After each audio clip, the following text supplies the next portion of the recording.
gives them a satisfaction they couldn't get any other way.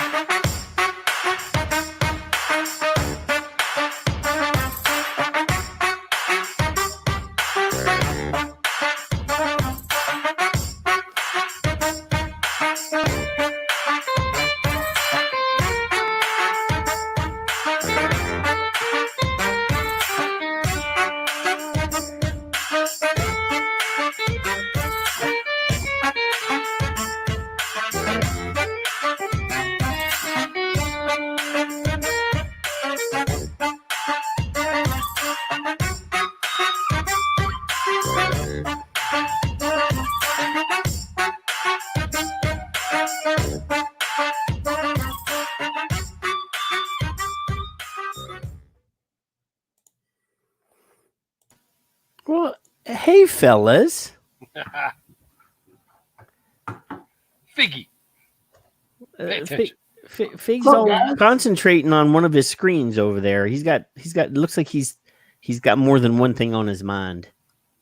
Well, I'm still trying to figure the StreamYard thing out and actually responding to people like on text. So I still have. So what I was doing was bringing up the stream that goes out. Yep. Yeah. So how are you guys doing tonight? Good. I'm full. I ate a full. I cooked early and I ate, and I'm fat and sassy now. So no change. No. Actually, I'm the same old for me. I'm just wondering if Fig's wearing pants. Don't tell me. I'm wearing shorts. It's warm here. You ruined. Yeah, and it's warm here.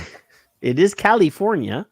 There's the lovely Miss Sherry Lai, and Sherry. There are other people that have already commented, but Sherry is the first newcomer into the stream that has commented. I threw up like the show announcement at the last minute, and Dr. Glover commented on the thing, and she's doing this survey, and I'm going to go ahead and not, because I promised her that I would do it. So there's a survey, and it's at coping.in or not dot dash in dash lockdown.com. So copinginlockdown.com with dashes in between each word. And I already did it. It's just a survey. It's asking about your tobacco, your vape, alcohol, and drug use during the lockdown, and your mental health during the lockdown. So, and for I don't know about y'all, but when I did it, like, it already knew where I was at. Like, it asked you for your country, and when I clicked on it, the only option, it said USA and other. So I don't know if if it's specifically for Americans, or if the computer just knows where I'm at and automatically only gave me that option. I'm not sure. So please, everyone, Dr. Glover is an awesome tobacco harm reduction and public health person, and she's been on the show. She's real smart. We love her. Hey, Troop. And she will be on the show again. I took the opportunity to respond to her message and said, you're welcome to come on the show anytime. And she's like, you just let me know. So, yeah. So what the hell's going on with you, Kevin? Nothing. Did you guys hear that? Yes. Kevin's got these big hoop earrings in tonight. I got it's Friday. I was trying to dress up. I was going to talk about a couple things. There's a young lady named Lindsay with an E. Yeah, we know her. She's a sweetie pie.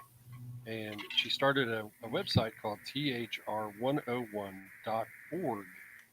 And I was pretty impressed with it. For being her, first of all, you automatically know that you're going to get correct information. And that, two, I'm going to link it in here at the bottom on the chat. There's a lot of state stuff in there for others to get into for policy. She's got her Tobacco Harm Reduction 101 guidebook in there. I forgot to put it on the share screen. Well, I'm going to see if thr101.com will load for me. Or is it an org? It's an org. Org. What did I say? Com? I probably did. Org. Well, that makes a big difference, I bet you. Yep. Hey, there we go. See, now I can share this shit. So here, let me. Since you brought it up, I'll share it. Good enough. Here, let me put us all on screen with the thing. Oh no, this one. There we go. Yeah. THR 101 analysis, commentary, and musings by Lindsay Stroud. Is that? I'm trying to figure out what beverage that is on the table beside that mod on the picture there. Wheatgrass. Who knows? I don't know. Could be coffee. Could be coffee. It looks pretty dark. It could be coffee. Hello, Mark Sliss and James Jarvis and Art Davis and Yolanda Jeffries. How the hell are y'all doing tonight? So Lindsay has been a very excited and passionate tobacco harm reduction advocate. She was with she's been with several different organizations. I don't know if she's still with THR for Life. Yes. And am I wrong? Did I hear that she got on the board or she got something to do with CASA? Am I wrong with that, or is that? No, she's on the board of SAFADA now. SAFADA. I knew she was on something. Yeah, SAFADA. Okay, so I saw that. But so anyway, the about of this Tobacco Harm Reduction 101 is Tobacco Harm Reduction 101 provides research and analysis on tobacco and tobacco harm reduction products, including electronic cigarettes and vaping devices. On this site, you will find existing research as well as up-to-date information on local, state, and federal actions that threaten adult access to tobacco harm products.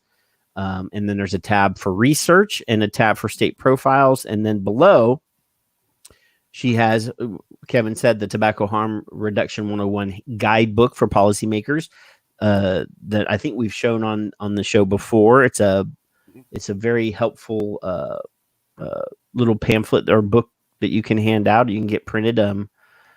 And she's got a state profiles, tobacco harm reduction tab, and vaping, e-cigarettes, and public policy towards alternatives to smoking. And that's it's got Brad Rodu's article or blog right there on the thing. So yeah, there's a lot of resources on here.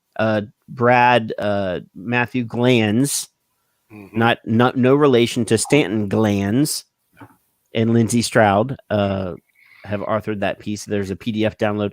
So there's a lot. There's and I think she's just starting this. This is just getting moving, I think. So click on state profiles and click whatever you want, but you can click one. Yeah, let's see. Let me roll down here to you're in Ohio, right? I'm in Ohio. So let's click Ohio. So it's more in depth than it looks. It's very clean site, very dark site, very useful site for businesses. I don't know what that is. I ain't got no business, but it says, so basically it breaks down each state, and there's little applets or little openings here where it says excise taxes. It talks about excise taxes. Is e-cigarettes defined as a tobacco product in that state? Yes. Are there any smoking bans currently in that state? And it says varies. So yeah, there's a lot of information on here. Everybody should be going and checking this out. If you're interested in public policy, if you're interested in vaping in your state, if you're wanting to know if you're going to move to a new state, what that state is like. I mean, there's helpful information in here. And there's obviously multiple slides for each state.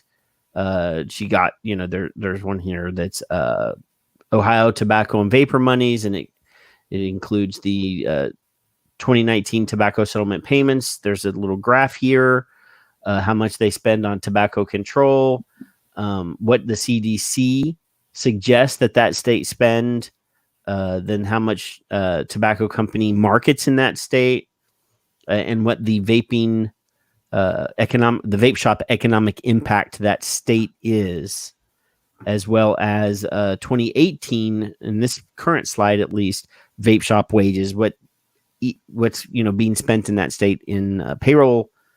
So like I said, there's a lot of stuff here. Obviously, we can't go through every state because there's 50 states, and I actually want to go to bed sometime tonight. But yeah, everybody should check this out. And if you're a business and you're not using this, utilizing, you're a fucking idiot. And if you have a question about something further than that, and you don't ask Lindsay, you're a fucking idiot. If you're in business. Or, obviously, I imagine I like Lindsay, but I'm sure she's not the only person that's doing this kind of research. I know that VTA did a lot of research and they released a whole bunch of shit last year with probably a lot of the same numbers and a lot of the same information. What the hell was that? I just got like a bell in my head. Anyway, yeah. So use some information. I invite you to look at this one. If you're VTA, I'm sure you have access to VTA's data that I know that we showed last year when it came out. There slides for every state. There was big, huge stacks of data. So I just invite everybody to be informed, and regardless of what the source is. The reality is a lot of that information came from VTA's guerrilla data that they paid for. And so, where we are is, if you are a business that is cheap and doesn't want to support the efforts of the trade groups, go to Lindsay's site and get the information there. But if you want to support the group that has spent millions and millions and millions of membership dollars on protecting your ass, go to Lindsay's site and VTA's site. Get informed. Ding. But the reality is, yes, Lindsay has done a lot of curating of information, but a lot of that information was bought and paid for by VTA through Dunham and Associates, the guerrilla economist. And they updated that this year with a lot of the states, especially with Florida. So she does have some novel information that's really freaking awesome, and the website looks great. But when you're talking about the facts and figures, you're talking about the numbers. Like for instance, like in Florida, $1.5 billion of economic impact. That was bought and paid for data from VTA through Dunham and Associates. So, if you're a business and you're cheap and you don't want to support the people that have fucking gone forth and done the fucking work, then go, But make sure you send her some money, because she needs to fucking eat too. But look, one of the reasons I'm kind of just a little more quiet, and I'm so fucking sick and goddamn tired. I had 4 fucking states this week that hey, Fig, hey, are you and Naked going to be paying our bills this year? No, fuck you. That's what I'm paying. Fuck you. And the gall. But yeah, hey, Sean Casey. What up, Sean? And Will Webb. And Thomas Kursop. I didn't say hello to Thomas Kursop. Here we are. Hey, Bruni made it without being, or did you tag him, Kevin? No, I tagged him. Oh, okay. Yeah, we're at May 15th, 3 days past, the PMTA deadline. Thank God for Juul. Ha! Let's give Juul. No, really, fucking for sure. I tell you, it's a fucking, it's ignorant ass cheap motherfuckers that, I'm just sick of it. I'm just fucking sick of it. Like, we've got like crazy shit here in California. Like, we got a fucking flavor ban bill here that just passed through health committee. We've got no shit. 20 20 cents per, no, a penny per milligram or something. What do you say, Was it a milligram or milliliter? $1 per 20 milligrams. That's what the governor has proposed. Adam Gray has proposed to, like, no, that's not enough. Let's go to $2.40 per 40 milligrams on top of the 59 cents per 59% wholesale excise tax. And I've got cocksuckers calling me like, hey, Fig, what's going on? Like, motherfucker, VJ saved our asses last year. They paid for the lobbyists. They paid for the PR groups. 2 lobbying firms and a PR group. That's what it took to defeat this shit last year. But these cool guys that, like, I see, like, everybody and their fucking sister, like, say, oh, he's such a great guy. They didn't pitch in. They're not pitching in now. But you are such a great guy. Not talking about me, you. I know. Nut job. I am a nut job. And so, like, I'm at the point where, like, I'm not answering any fucking questions. Like, good luck. And there's states right now that, like, we tried to get them organizing and get them to fucking together to, like, fight shit off. Like, oh no, you stay in California, Fig. All right. Good luck, motherfucker. Budwhacker.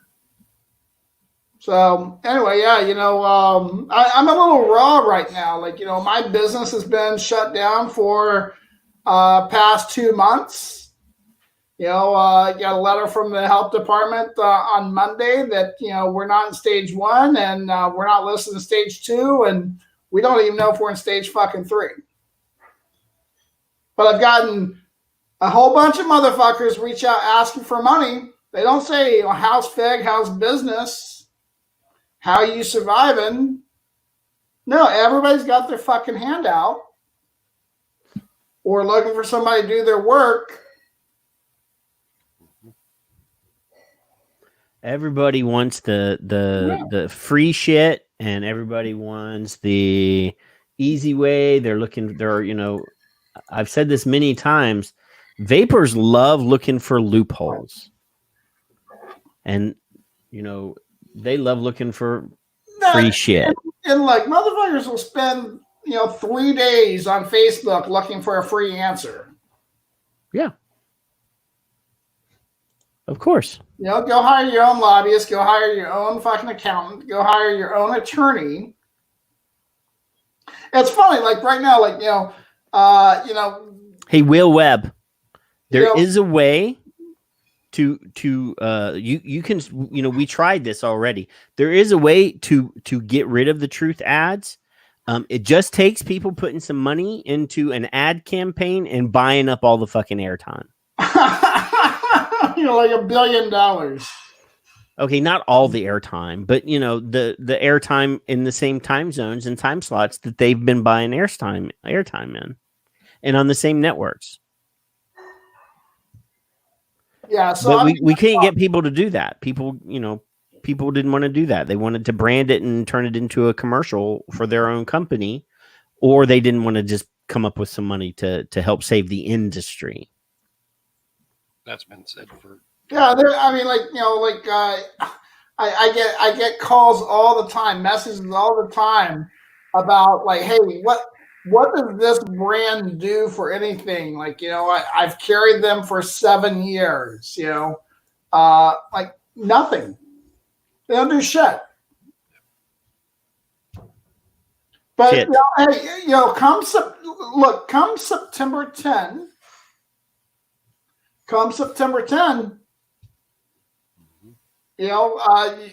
the questions you can ask me is you can ask me how you can buy my widgets or my hair care products or my, You should start a like a candle company, a You know, scented candle company.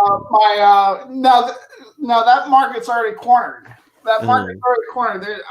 There's like 400 companies selling candles and soaps. There's Nixter. Nixter's here. Nobody's got I flavor. thought about getting into selling masks, but like there's 400 companies doing masks. So you could make.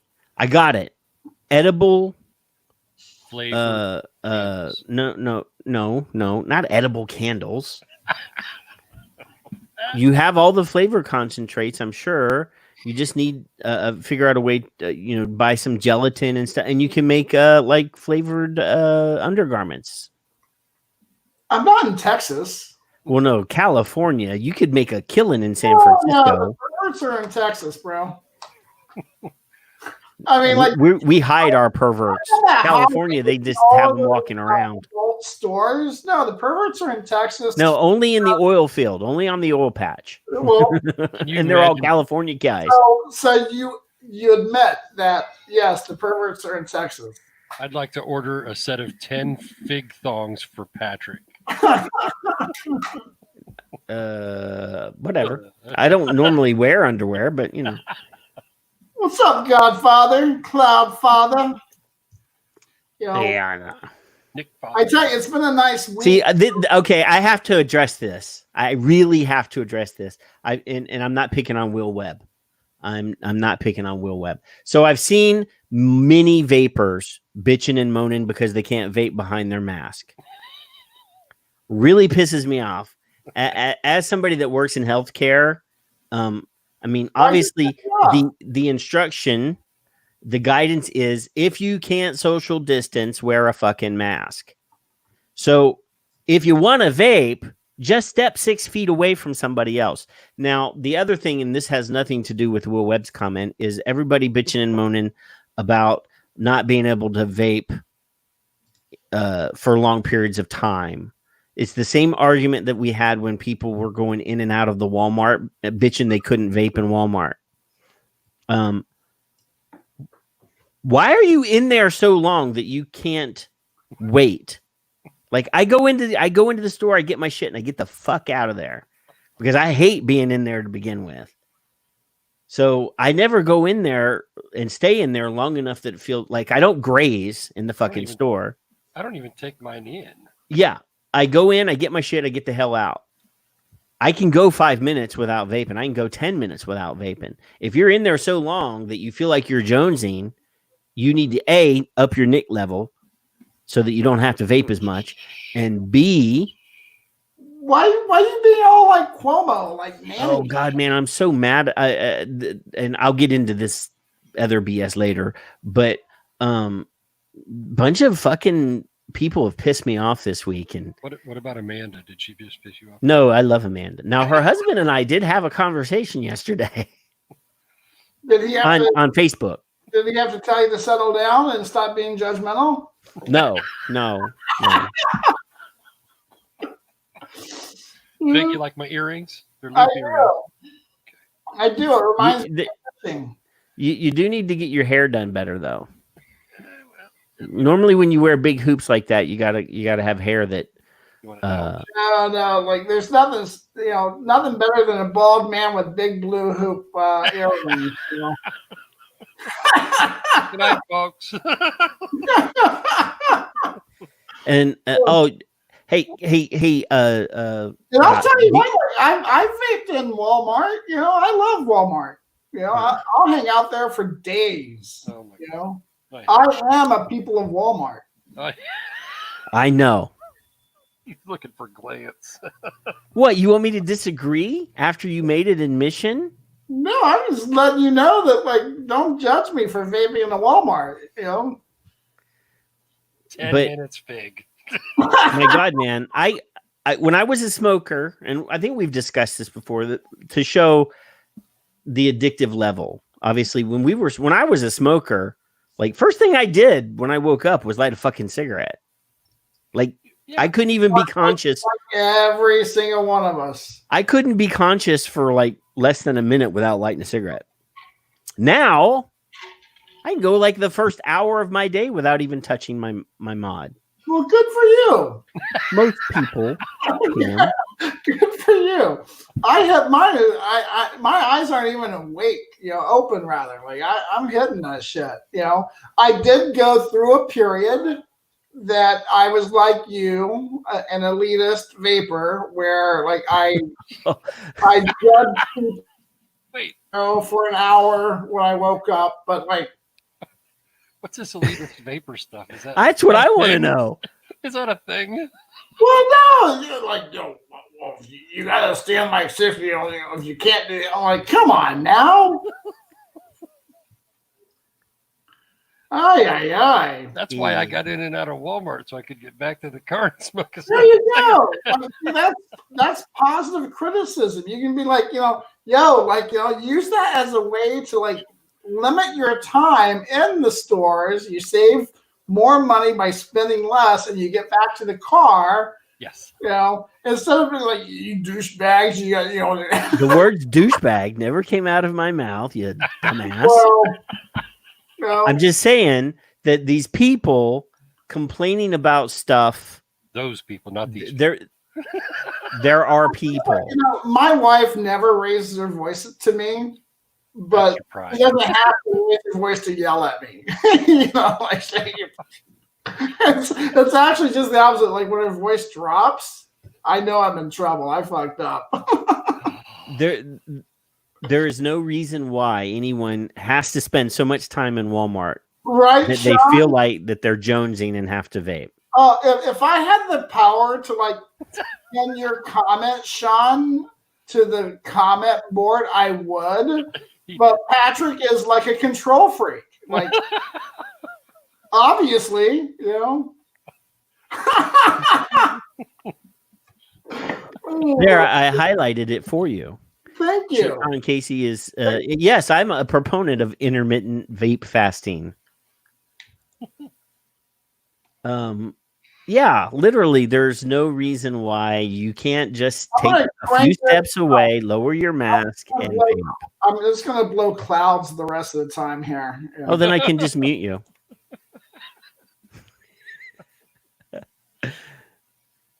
Clouds, bro. No, but I'll tell you what, though, man. It's kind of interesting, like, as far as just observing people, this, it's like a sine wave, man. Like the first month, like people were just scared shitless. I mean, like literally scared shitless. I saw people crying. I had people on Zoom calls crying. They were terrified. They thought they were going to die, right?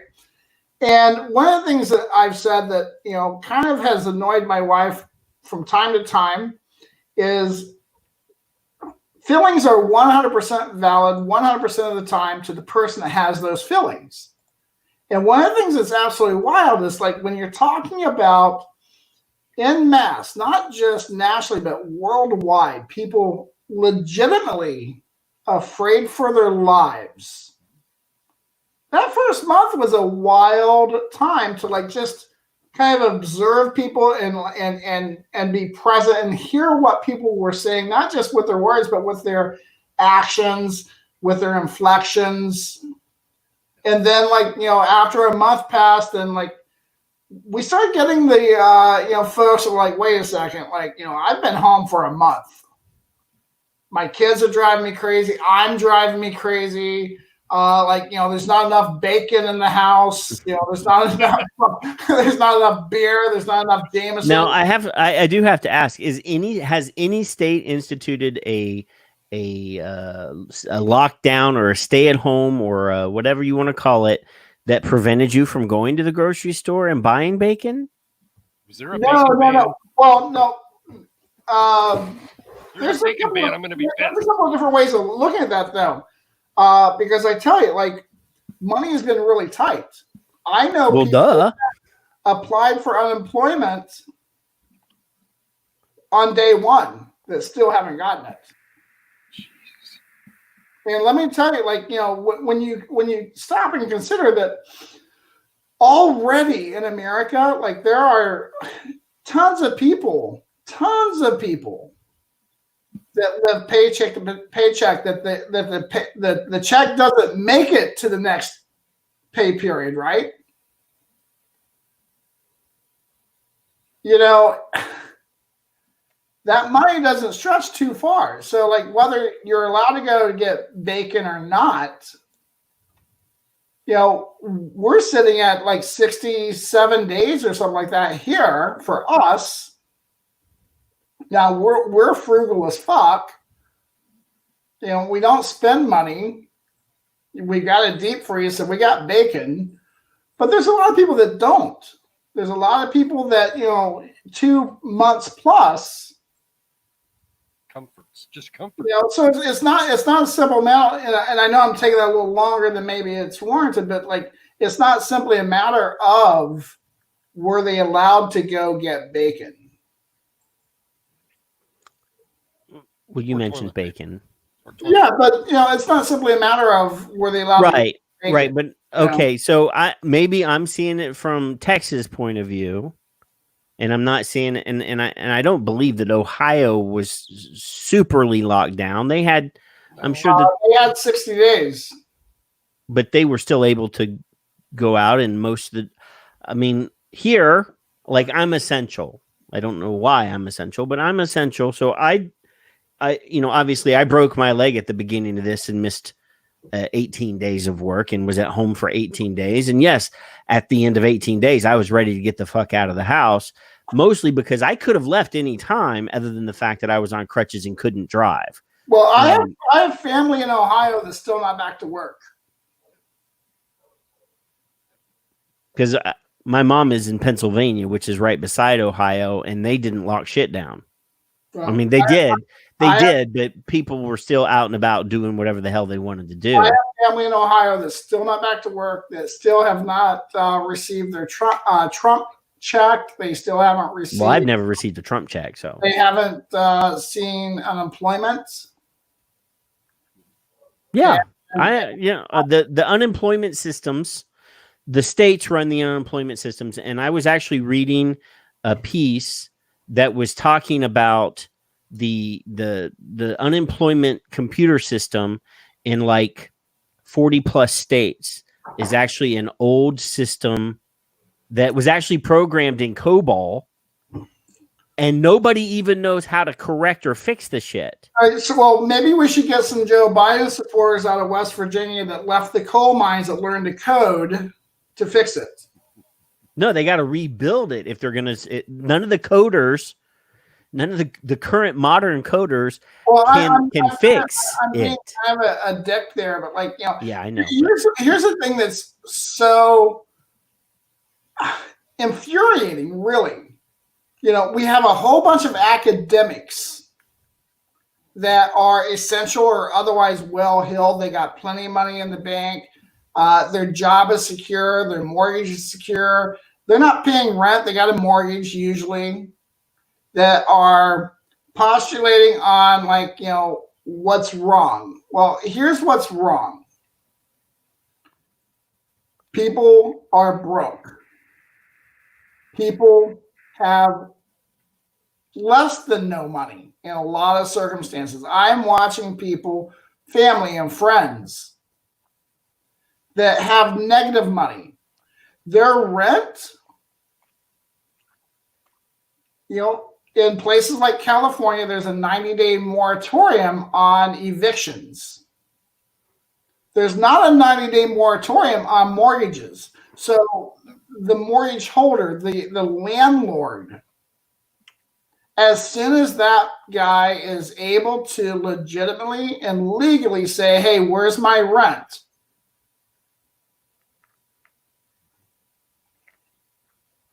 No matter how good of a human he is, or kind or caring or understanding of the situation, you know, he's going broke paying his mortgage. If he's paying his mortgage. We've got a real situation where, like, you know, it's not a matter of is somebody stopping us from going to the store. You know, you can't go to the store and buy bacon with your good looks. Well, you can't. Well, no, I can't. But by and large, you can't. I believe you are correct. I am not debating the money situation. And should these states have all locked down the way they locked down? Probably not. Could we have mitigated this without locking the fucking states down? We could have, if people would have been disciplined and followed a few simple fucking rules. Well, I'll tell you what. And after witnessing the shenanigans on Facebook over the last week, I don't believe that many of the people that I see on Facebook have the mental discipline to fucking cover their heads and stay 6 feet apart from each other, or cover their faces and stay 6 feet apart. Well, here's what I'll say. There's been a lot of nanny bullshit and snitches and policing of others that I don't personally feel was warranted. I don't think it was valid. I think that if you've got somebody you care about that is immunosuppressed, then you're going to take extra measures. Personally, I know I fall in that category, but we have taken it too far. I absolutely disagree. As someone that has performed over 1,000 post-mortem examinations of dead bodies, a quarter of them are in outbreak zones. In my career as a forensic anthropologist, I can guarantee you that this respiratory illness is passed through droplets that can be mitigated and reduced with mask use. It's that simple. I'm not an expert. I'm not a doctor, but I know this. I appreciate what you're saying, but if you can't stand 6+ feet apart from somebody, cover your face. The reality, though, is it does not appear that we are dealing with Ebola. No. I know that there are places that had zero, restrictions. We have a county here in California. San Bernardino County is not a small county. No, San Bernardino is not a small county. A small county. They've had exactly one case, and they did not follow the. I could pull it up, but they did not follow Newsom's letter of the law as to at least that's what my understanding is. I know that I was just in Grover Beach, California. I was in Buellton. I was in Montecito. I was in Santa Barbara. And one of the things that was wild is I saw zero masks being used except for 2 people at one gas station. And when I got home, I looked up the numbers, and Santa Barbara had 1 death. 1 death. Well, I don't believe that we're going to know how many people have died of COVID until we. Jay Love on to calm me down. I've invited Jay. Jay won't come. He always has some sort of excuse. Always calms me down. But anyway, we're not going to know for a fact how many people have died from COVID until we have antigen testing of all the people that have died. Period. That's just the way it is. Jay, I went up to the farm and to have some pivot meetings. I will share some more of that with you offline. Pivot. September is coming.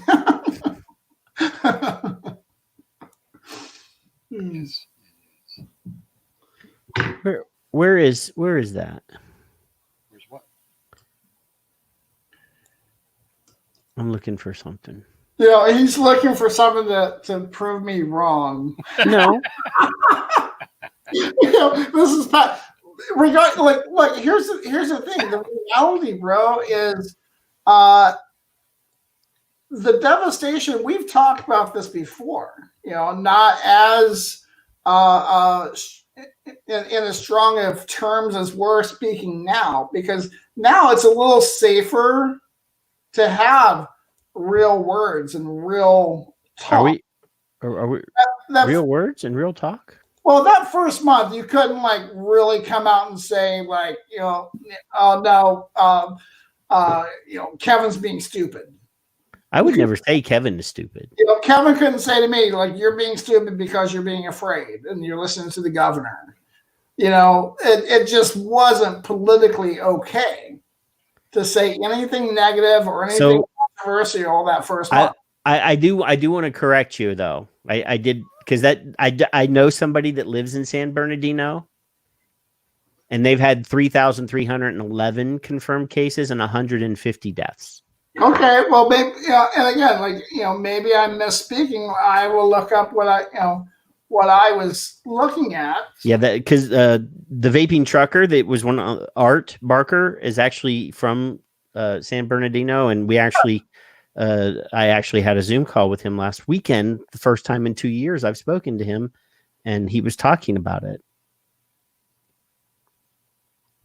So yeah, it was that threw me off for a minute. Sure. And look, I don't profess to be who is J Love? Numbers, huh?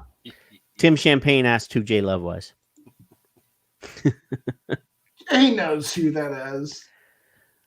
But yes, I don't believe the states should have been as strictly controlled. But the problem is we have a lot of people that were unwilling to mitigate.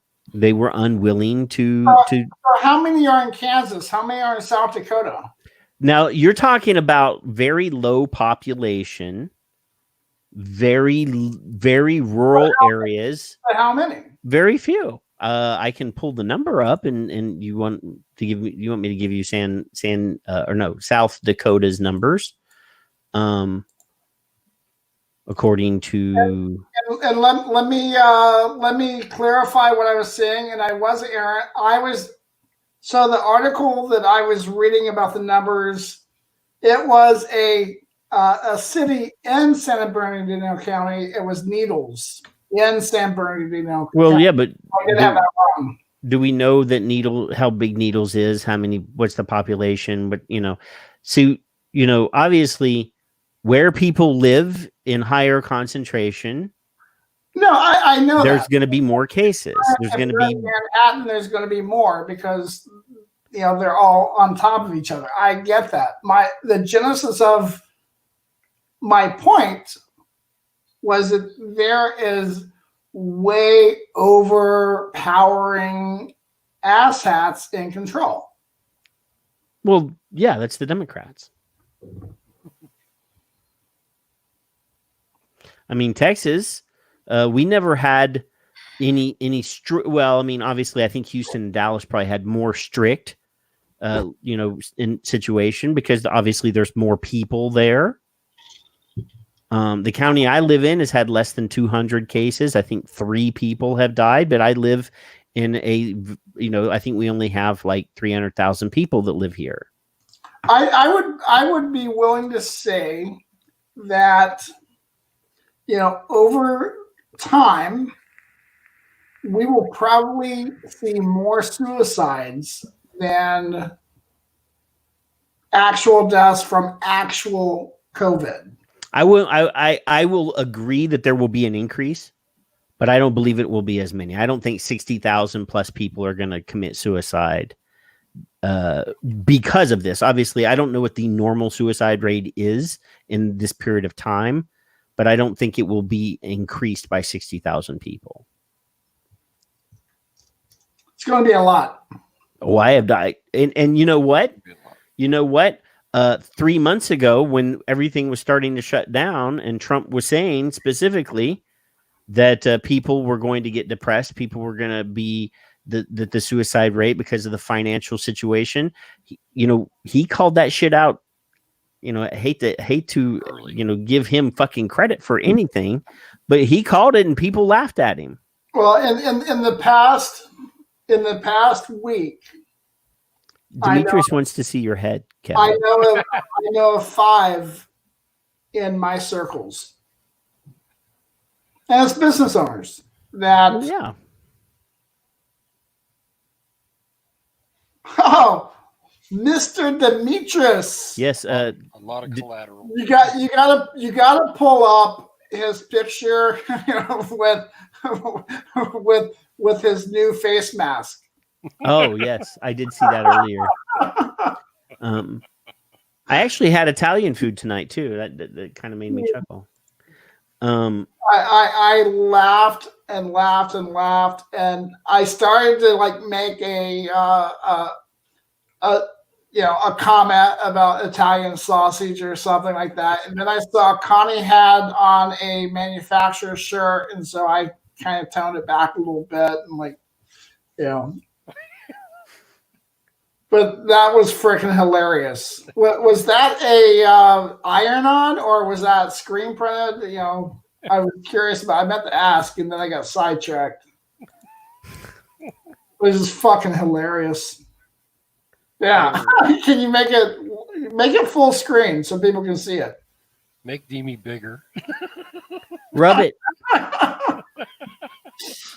Oh my god! I can smell mozzarella. Does that kill COVID?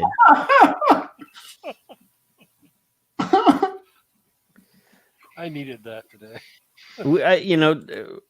Obviously there's a lot that to stress people out right now. Well, and I actually do need to. There's a thing that I need to cover, that I would want to cover at the top end of the show, because this really pisses me off, and then we can calm down. Not too much further while Demi's here. One of the things I want to mention is he made a comment. He's man, I'm shaking my head about so many of the people that's on my feeds, and it's Friday night, and this is the time where we come on, we have some drinks. If we're pissed off, we scream and we get shit off of our chest, because let's face it, we're not a lot different than anybody else. We really aren't. We're just normal fuck nuts that we're pissed off too, but save it till fucking Friday. It's just insane how many people that have so many stupid fucking theories, and they just drone on and on and on and on about they're way past the 5G now, and the QAnon and the 5G shit is that's actually sane compared to some of the stuff I've seen people say, and I just Demi's been posting some funny fucking shit. I never watched Tiger King or whatever it is. I don't plan on it, but that's some funny fucking shit, and it came at a perfect goddamn time. Have some distractions from this weaponized public fucking health. You see this now, in LA? You brought up Tiger King. I actually just read something. I haven't seen Tiger King yet either. But apparently there's no yet for me. I'll leave that. It's on Netflix. I'm gonna get bored at some point and fucking watch it. But apparently Nick Cage has agreed and signed contracts and signed on the dotted line to appear in a series, a series based on the life of the Tiger King guy. I want to see a Demi King. Yeah, right? Come out. No, he fucking Demi posted this. He updated his profile picture, and I swear to goodness, I didn't know if it was the guy in the movie or if it was Demetrius. But I can never not see that dude without thinking that's Demi. Demi should fucking play it. That's Demi's pivot right there. Demi needs to go to fucking Netflix office and read for the Tiger King. I don't know the guy's name. Well, he needs to read for the Tiger King part. Yeah, but he dies, doesn't he? I mean, there's some there's some good stuff on Netflix to watch. I mean, the Don't Fuck with Cats. If you got some free time, could not get through it. I watched that whole fucking thing, and it may be because I know somebody that was on it. Well, I know her too, but it was so just deplorable. Well, yeah, I just couldn't do it. Yeah. So before we calm the fuck down, there is something that's very important. I'm really wound. I actually had a conversation with my wife before I got on here. I'm like, I'm gonna try to limit myself to an hour. I mean, that's how pissed I am about. Well, I want to get this in the first half, so hurry up. Okay. So Kevin texted in our little group thing like 2 days ago something about somebody that we know, Ray Yeats from Canada. Hi, Mike. And then he sent the link in for a piece that was written today. And I think that everybody here that's a vaping person, that's a proponent of tobacco harm reduction, that has people that are, that have illnesses and sickness from smoking, needs to hear this fucking piece. And I'm going to read the whole goddamn thing. Good. Because I want people on the recording to hear it. I want people to understand what the impact of this is going to be. Are you even uploading that? Because I tried to find the last two shows I didn't, because the audio portion. I mean, because I'm trying to, every time we share something, to make sure that we read it enough that people on the audio podcast can get it. And a lot of times we're not doing that. So I need to get better. When we share something on screen, I need to read it, or Kevin needs to read it, or you need to read it so that it gets on the audio so that it's worth sharing as a podcast. But this pisses me off. This literally pisses me off, and I'm spitting. I'm mad. So Ray Yeats, a lot of you guys may not know, but this is about him. He's a tobacco harm reduction advocate in Nova Scotia, up in Canada. So this is a piece that's published by eSig Click, and I'm sure there are. I don't know if this is the only piece, but this is one that I know that I found. But anyway, it says death sentence for a vape advocate refused oxygen because he vapes. So supporters say this is nothing short of a state-sponsored murder and a call for help from the vaping community. This is authored by Neil Humber, and it's dated today. So I wrote about Nova Scotia's latest draconian vape laws this week, and now a pioneering vape advocate has been refused oxygen because he vapes and is facing a slow, lingering, painful death. Just let that sink in. There's a picture of Ray. It's one of his Instagram pictures. It says, "My name is Ray. I smoked for 49 years. I quit smoking with pina colada and many other flavors." Then there's a piece here. It says, "I vape because I had to quit smoking or die. My lungs are damaged from smoking and work-related environments. I am inflicted with advanced emphysema. My lung specialist told me I had only 3 to 6 months to live if I did not quit smoking back in June of 2013. I started vaping 2 months later, and my quality of life since far exceeded both his and my own expectations. I am also a father. All of my children and grandchildren can teach you vaping isn't smoking. None of them smoke. As for the alleged vape epidemic, it would be wise for regulators to fully understand smokers wanting to quit have never considered seeking a head rush to accomplish success at smoking or at quitting smoking. That would have more to do with the introduction of mixed salts than flavors." But anyway, it says the article actually continues. And not only that, he's been refused to even be considered a new sheltered home for him and his wife, who suffers from dementia, because the local law bans smokers or vapors from being given them. As it stands right now, Ray Yeats is forced to live in a tiny hotel room whilst caring for his desperately sick wife, and could soon have his life-saving oxygen supply taken away for no other reason than he is a vapor. Yes, really. And if this shit is allowed to go on, it could happen to you wherever you are in the world. Canada is supposedly held up as a shining example of inclusion and openness. Unless, of course, you're a vapor, then you are literally living under a death sentence. It sounds like something out of a dystopian novel, but it's happening right now, and it's only shocking. It's not only shocking, but abhorrent. Ray is 70 years old and founded the Tobacco Harm Reduction Association of Canada back in 2014 after taking up vaping. He was suffering from some severe emphysema and pneumonia at the time and has survived lung cancer. After realizing e-cigarettes were lifesavers for smokers, he founded the organization with the mission statement: our mission is to promote the availability of effective, affordable, and reduced harm alternatives to smoking by increasing public awareness and education, to encourage the testing and development of products to achieve acceptable safety standards and reasonable regulation, and to promote the benefits of reduced harm alternatives. Our goal is to educate the public, including stakeholders, politicians, journalists, editors, and other associations, and to address concerns regarding personal vaporizers, electronic cigarettes, and their safety, to dispel misconceptions and misinformation regarding these products. Ray and his desperately sick wife have been living happily in a trailer until his wife's condition deteriorated, and it is only then that he asked the Nova Scotia government for assistance.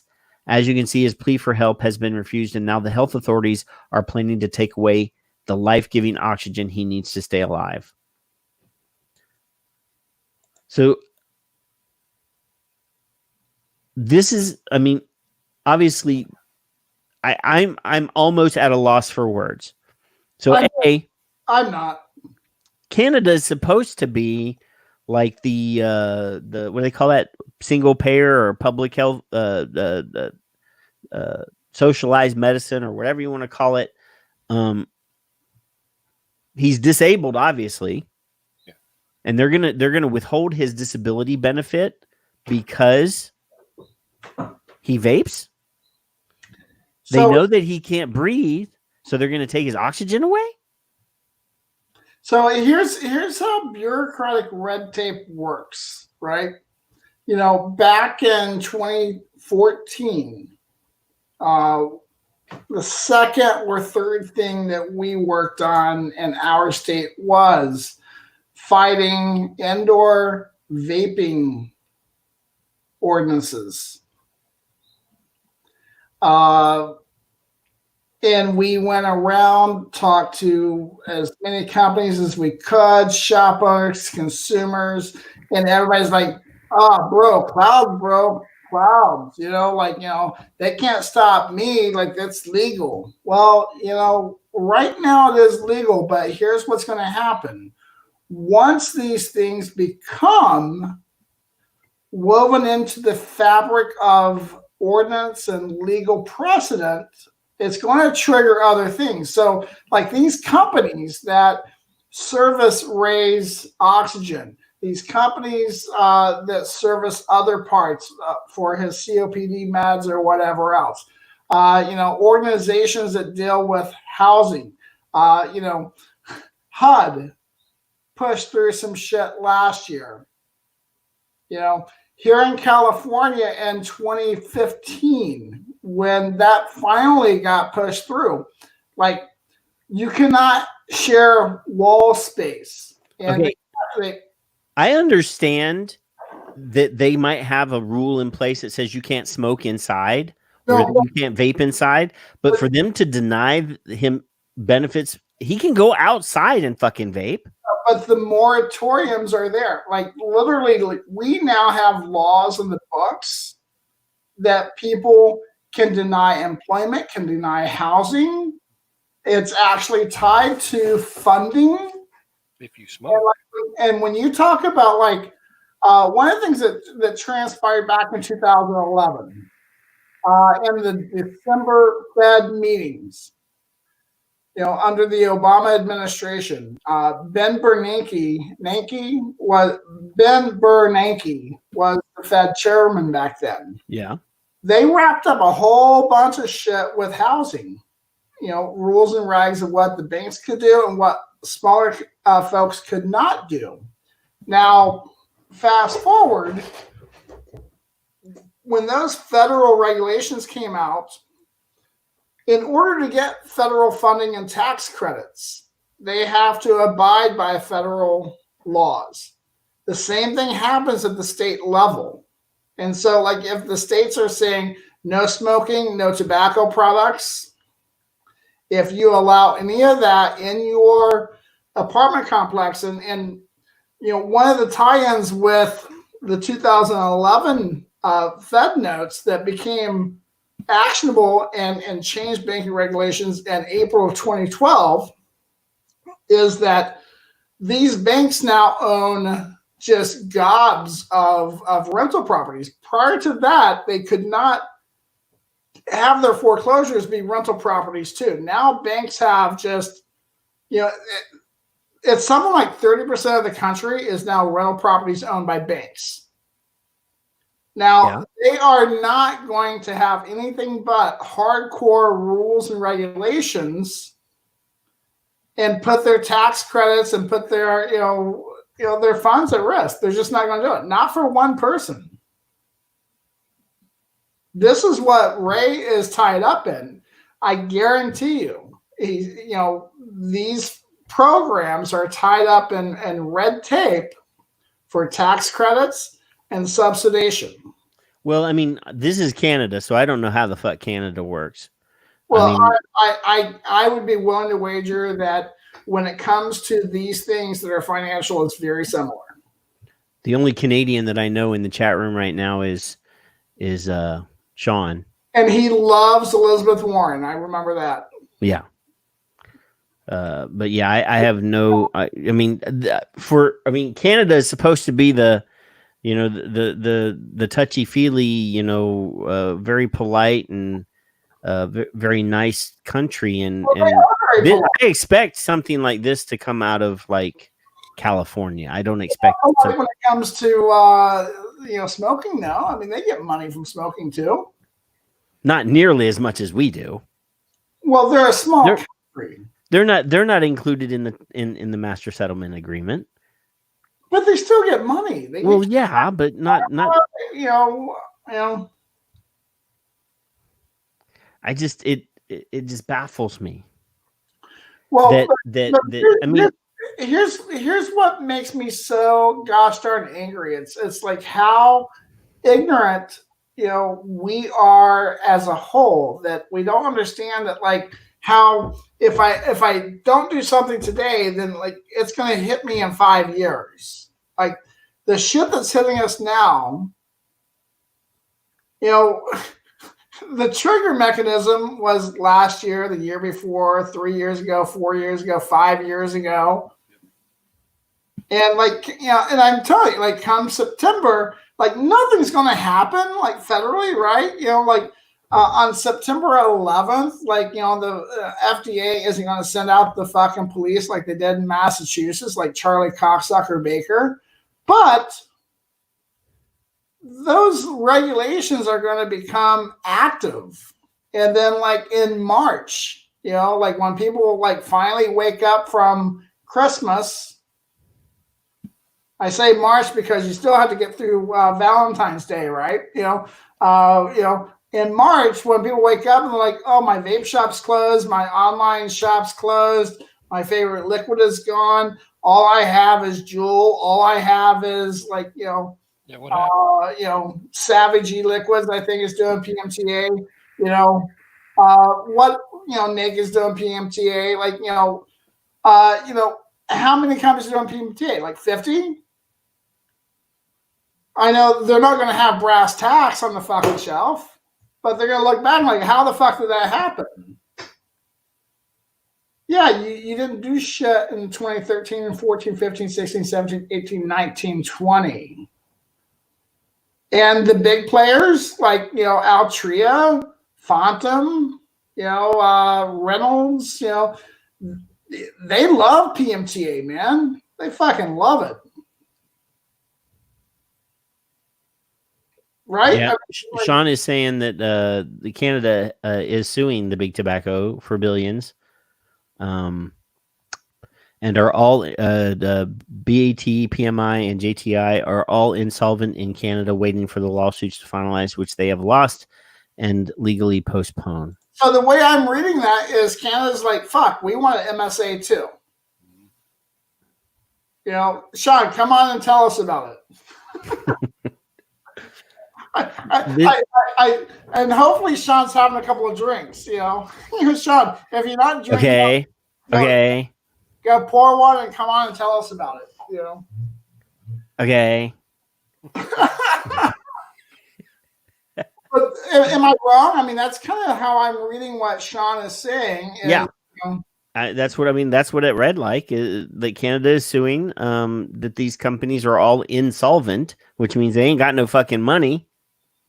In Canada, and waiting for the lawsuits to finalize, which they have lost, and they're you know what they're going to do is just file bankruptcy in Canada, and then they won't have to pay that shit. well, they'll be back on top soon.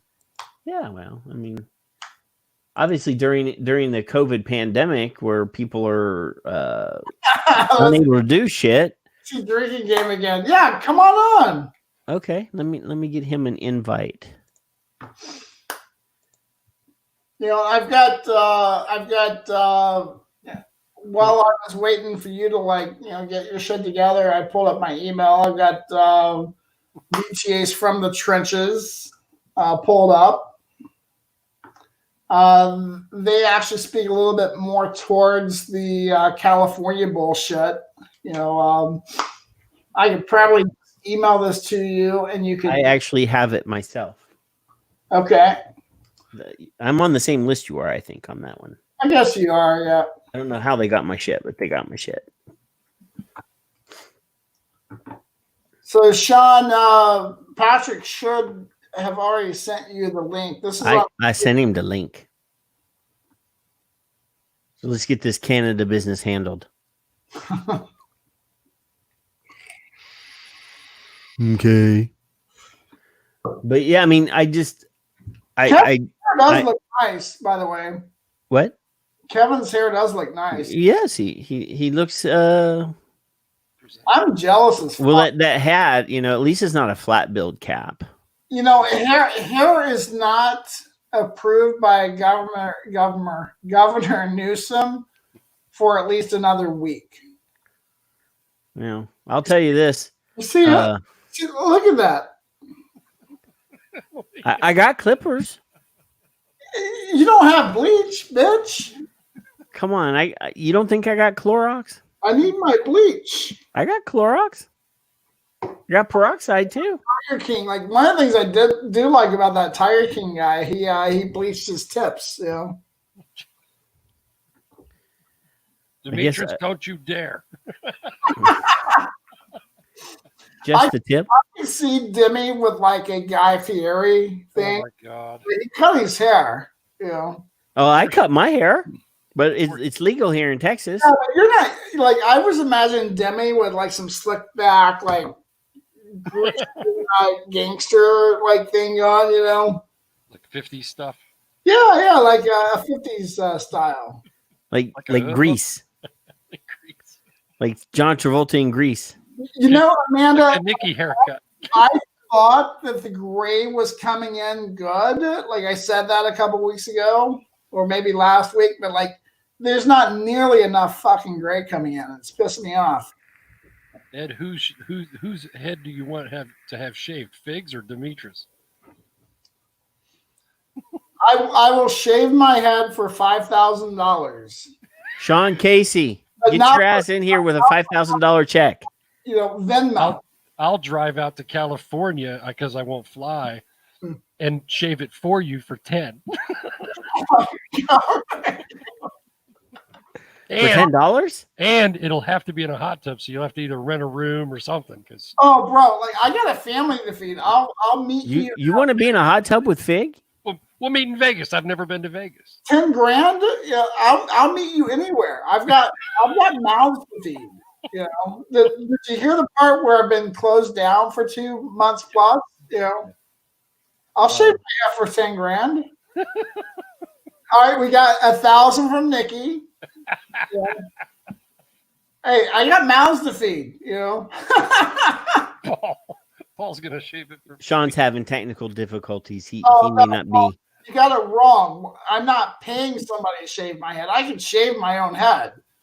You know, this is kind of like the libertarian GoFundMe. You know how, like, you know, people, like, you know, shit's not working out well for their business ideas, so they do a GoFundMe. This is like, my business is suffering because of Governor Newsom. I will shave my head for money. if I can't sell vape, I'll sell my hair. You can keep my hair. Yeah. Apparently, Sean can't come in. Oh no! All right, so before we leave Ray, this breaks my fucking heart. There may be a GoFundMe through INCO, INNC. Good. Put it up.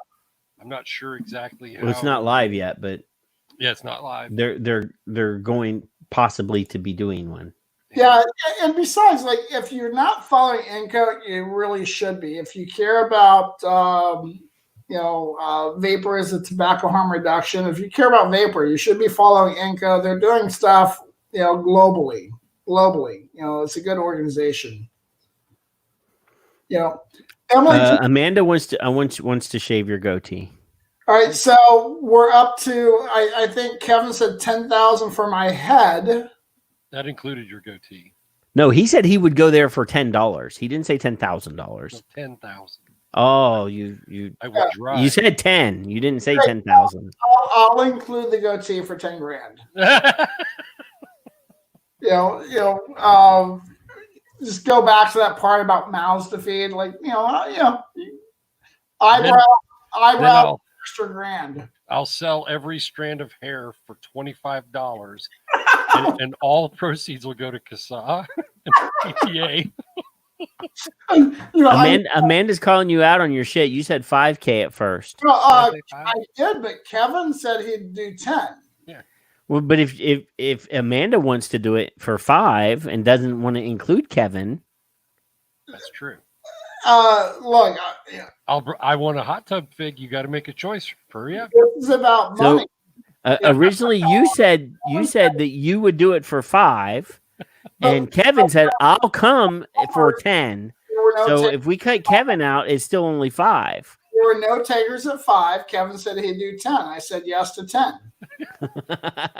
So Kevin's got to come up with $10,000, is what you're saying.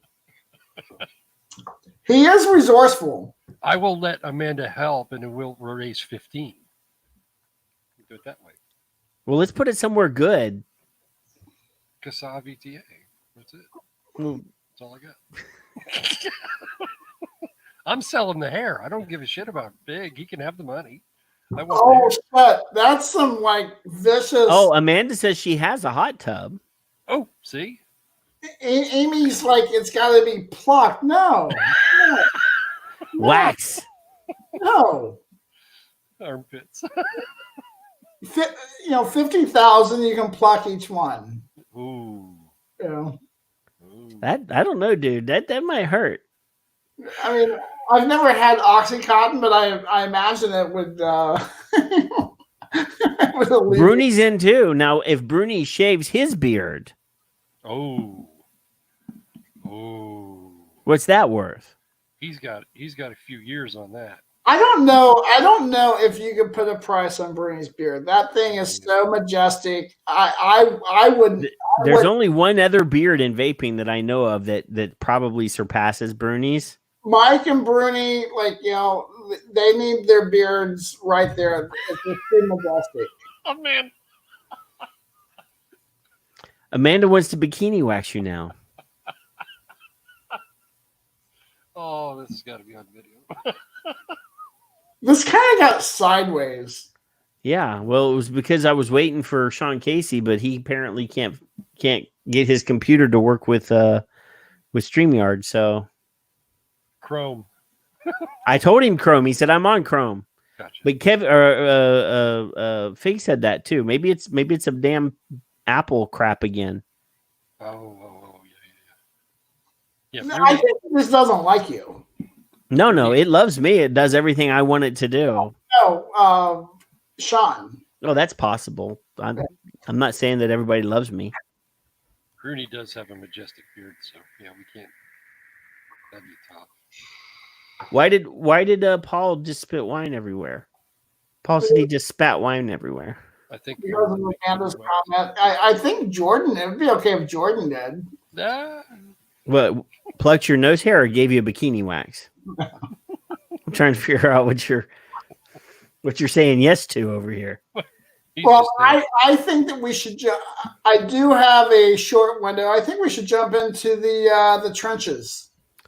I already got it open.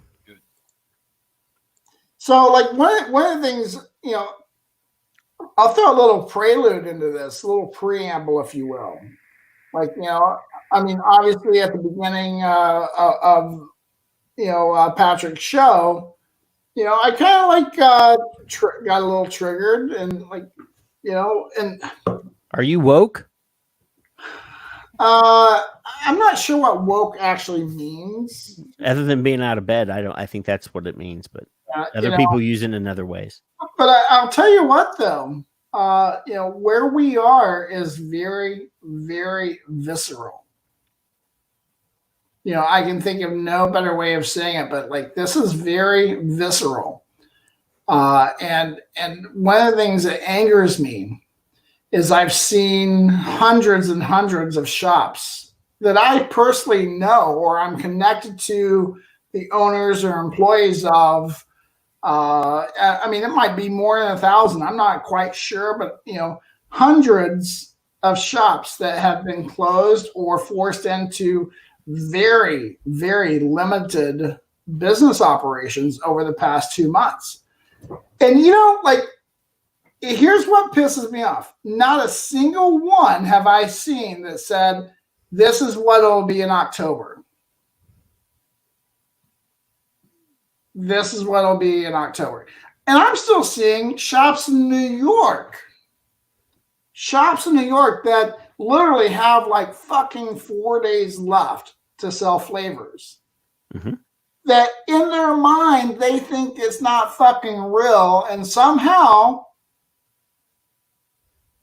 I mean, I saw a motherfucker in New York talking about opening up a new shop in June. Mm-hmm.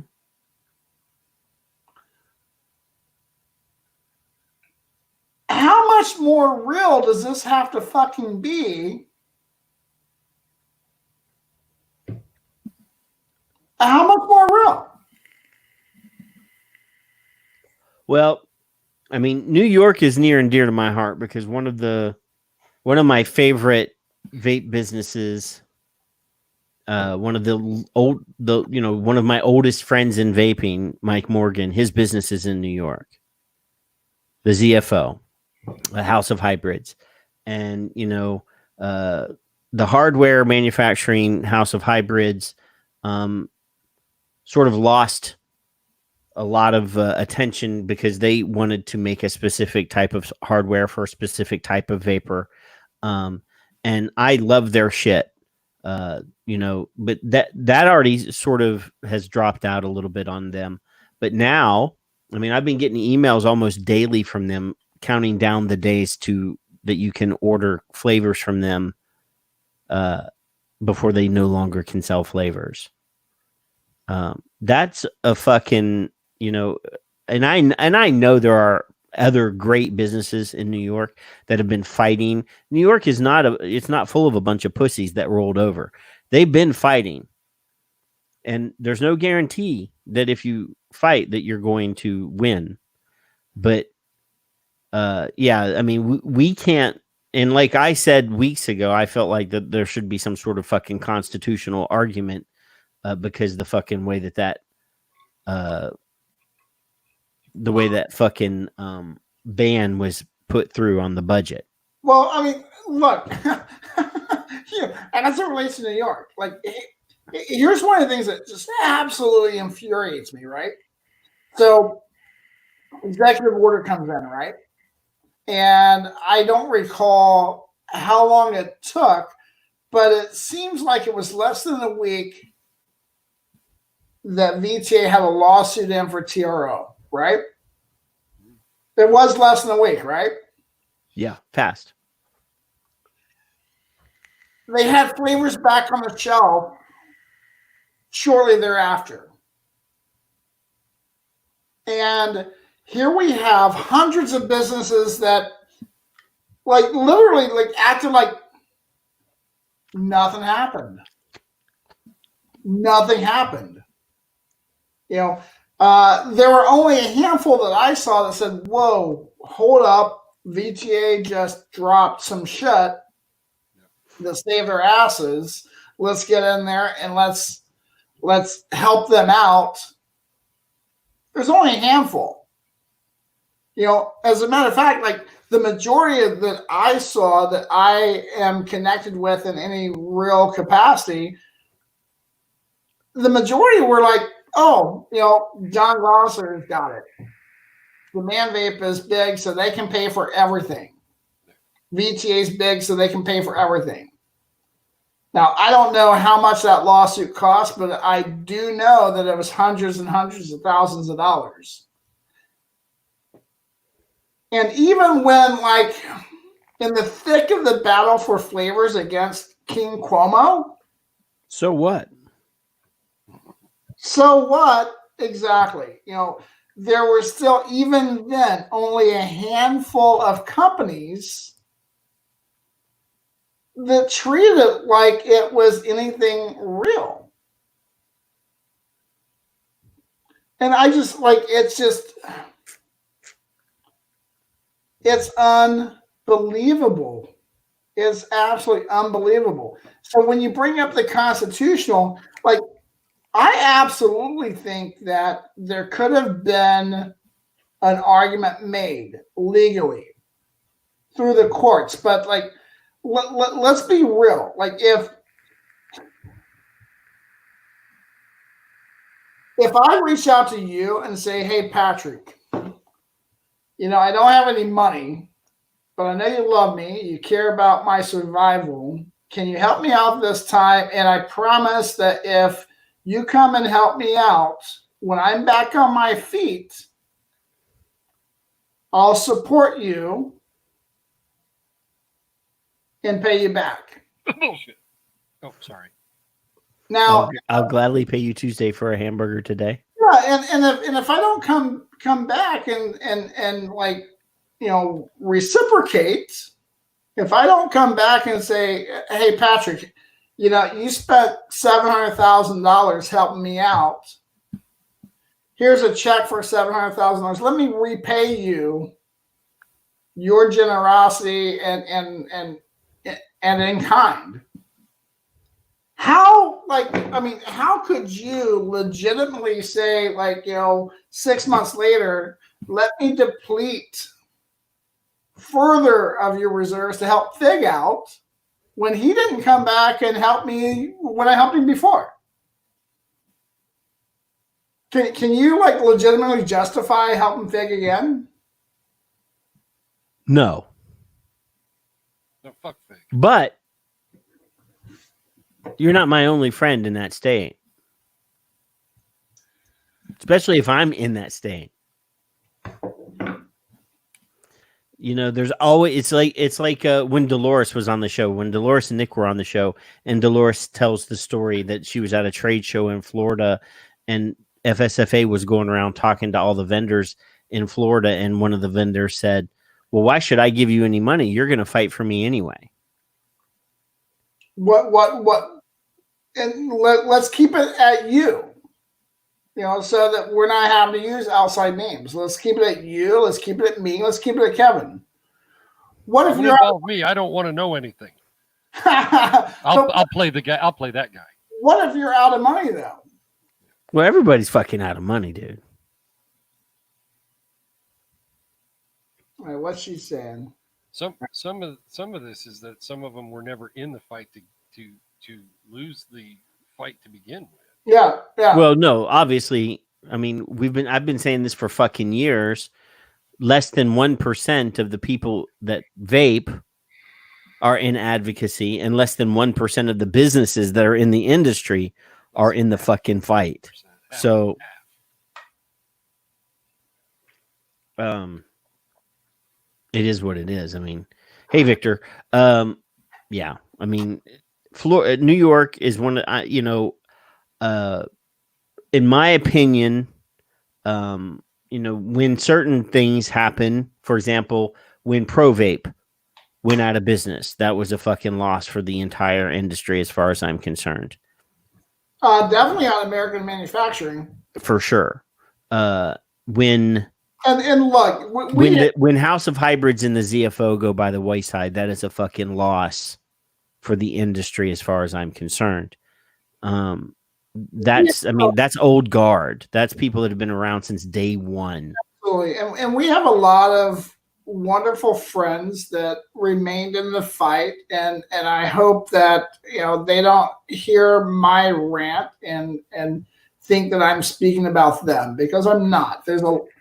I could probably easily name 70, 100 people that have been really like hardcore doing rallies, going to the state house, going to the courthouses, going to the municipal buildings, going to like just really fucking trudging on, doing their absolute best. But when you have 100 people going up against a state like New York, if we had actual industry, rising up, I 100% believe that it would have been a different story.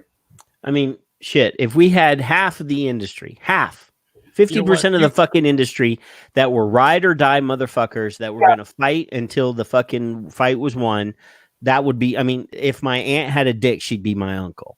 You guys aren't convincing me. I mean, we can't cry over spilt milk. About? We can't cry over the fact that there are lazy motherfuckers in every fucking walk of life. There's lazy motherfuckers in vaping. There's shithead asshats that do business every day, that do a good business and are unwilling to fight for the industry. We've talked about that ad nauseum. I think we've clearly defined the fact that there are fucking people that are worthless and unwilling to defend themselves and their businesses. It doesn't mean that I can't be pissed off right now to the point where I can't see straight. Well, you might be drunk to the point where you can't see straight. No, I'm not either.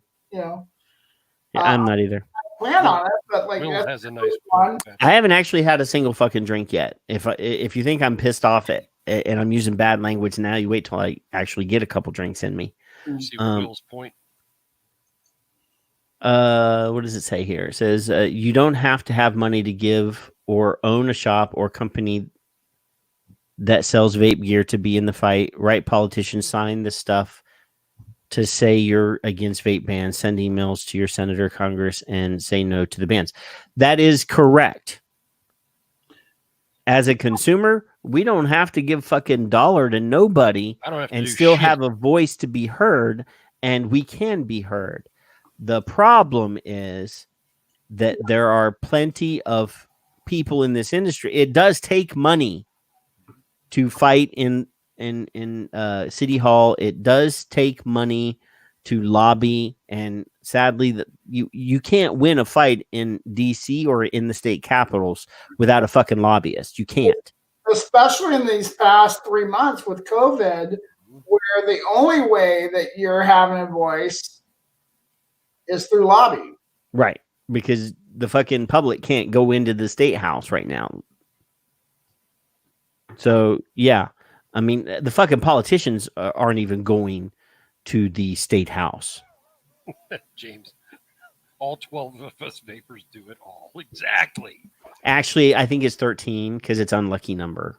And can I tell you, but one of the things that has been making me really happy this week is, this week last year, I was in Buffalo and I was in Ohio.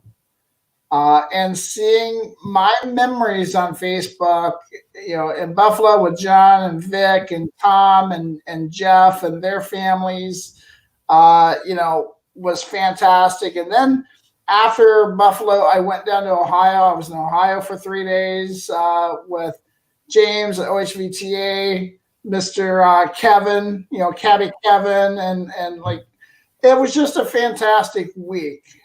Nick and Dolores came out from Florida. So like seeing these pictures and these posts pop back up in my feeds from last year.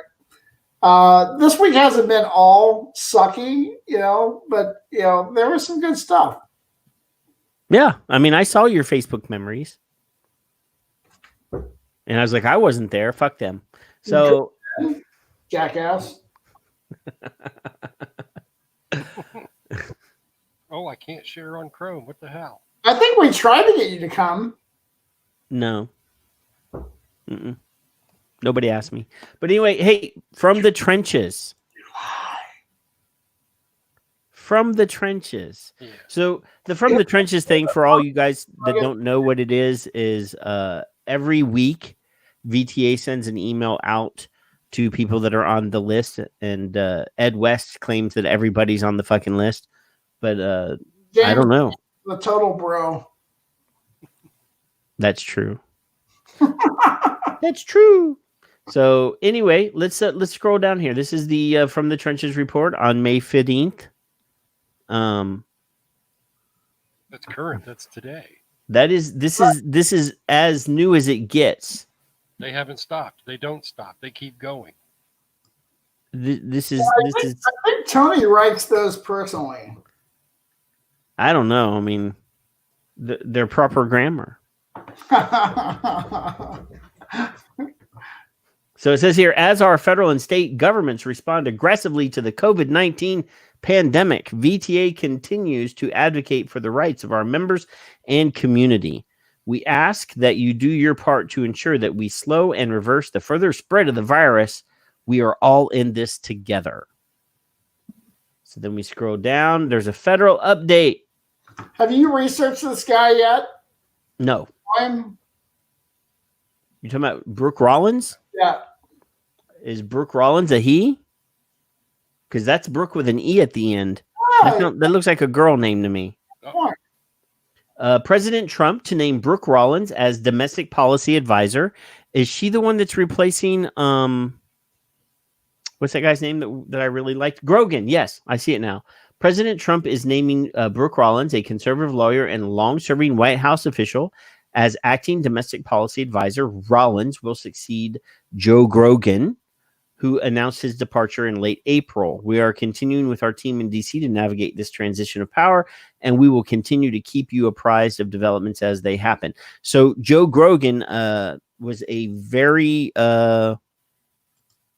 he was actually quite well-spoken on the subject of vaping, did quite a few interviews about policy, and one of the quotes that he said on multiple occasions was, "I don't understand why the FDA, which is an organization that is designed to regulate pharmaceuticals and medicine, is regulating tobacco."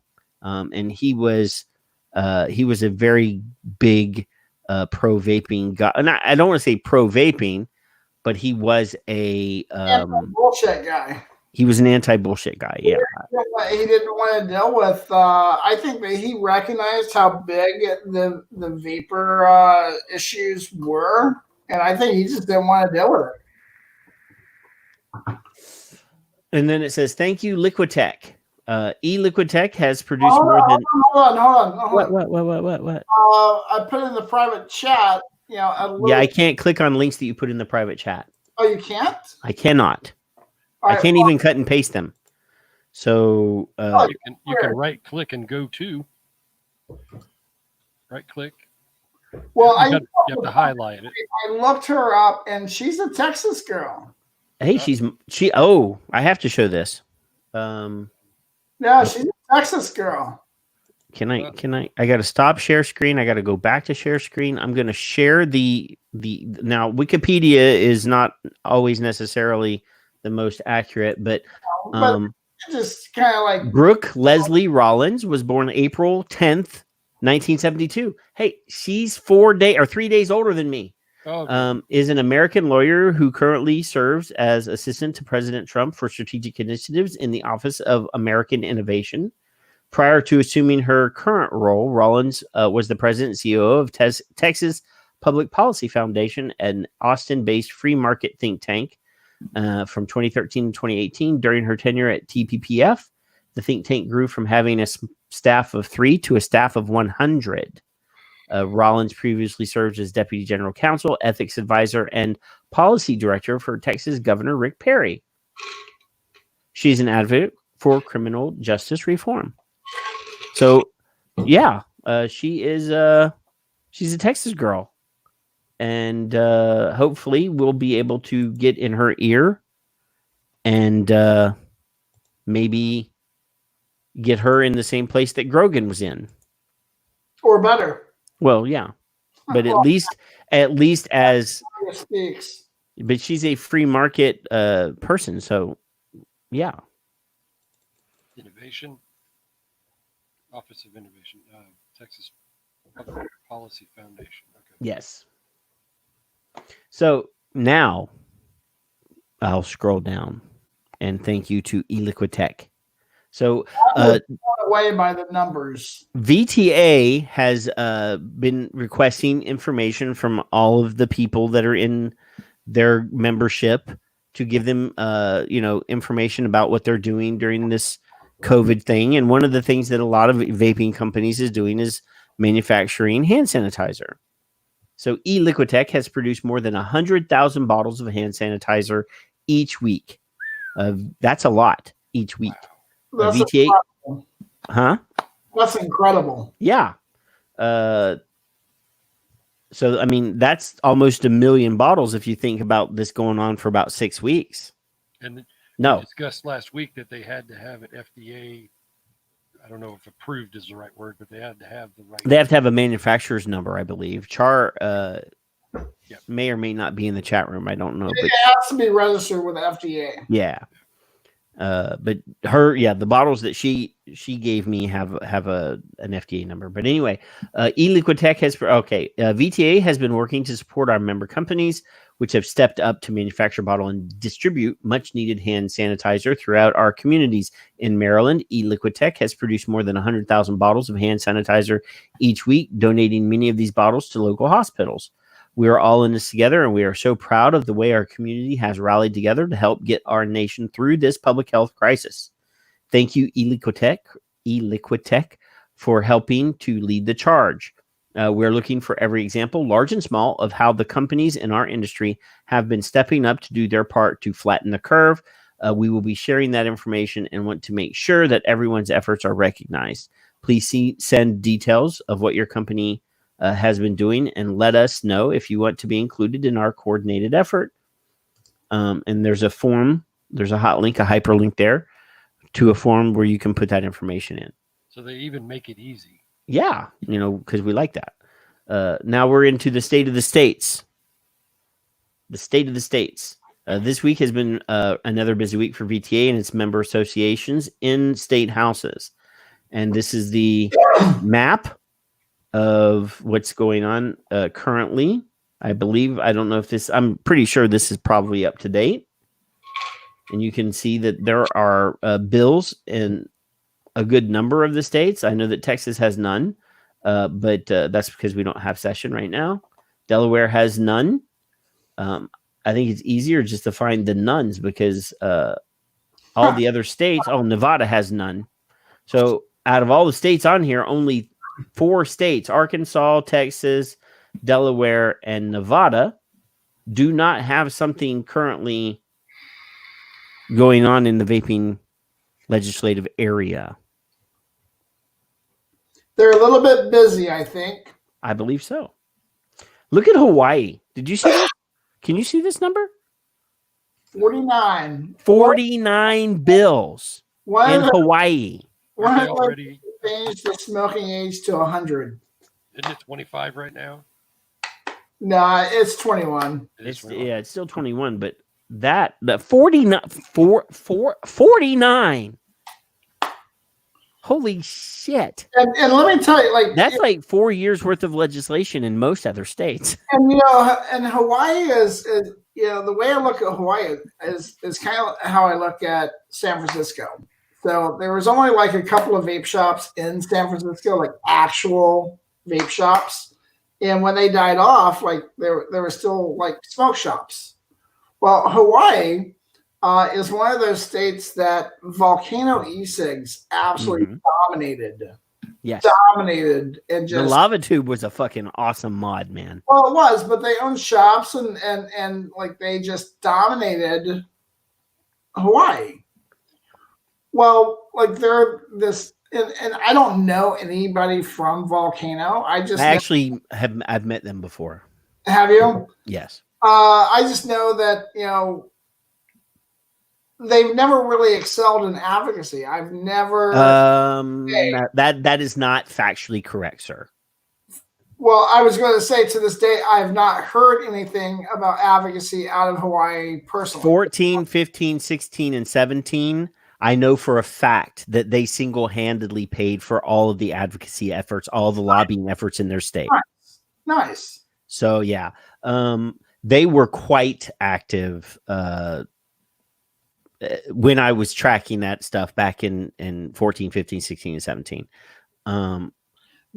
This is the kind of stuff that I love to learn new information on. Yeah, you were correct. They pretty much owned the market. There was just a handful of businesses in Hawaii over the years, and they literally became an international brand, but they had many stores in Hawaii, and they didn't have anybody to partner with at the time.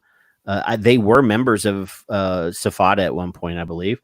But in their state, they literally paid for the lobbyist for like 4 or 5 years in a row. And we're quite successful in 14, 15, 16, and 17. They may not have won every fight, but they won quite a lot.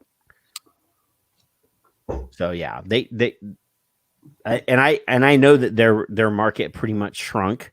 The lava tube is not the most high selling mod anymore, and their business models probably changed significantly because they probably didn't evolve as well as other people. I do know that they, about the time Vapor Shark came out with their RDNA mod, the little pager mod, the one that I love, they actually, I think, co-branded that same device, and that's probably when the lava tube sort of went away. But I know that they were quite active. Are they still in business? They are, but I believe it's mostly online. I'm not in Hawaii, but I think a lot of the stuff that they sell now is like co-branded shit, Gotcha. Well, I know that hardware wise, at least, especially like there are a lot of areas where companies that had grown to be large were covering, the lion's share of the cost, right? Like up in Washington State, there was one company that did a robust business, and then they moved. But up until they moved, they were covering the bulk of the cost of the lobbyist, of the fight. But then when they moved, there weren't really, many companies to pick up that baton. And so I assume that that's probably what happened in Hawaii as well, since, we don't really hear much out of Hawaii, at least these days. Yeah, they're still in business. I'm looking at their website. They don't have as many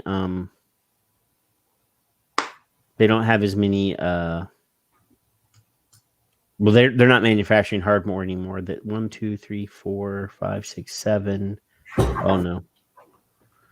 So they still have about 12 stores in Hawaii. Definitely respectable.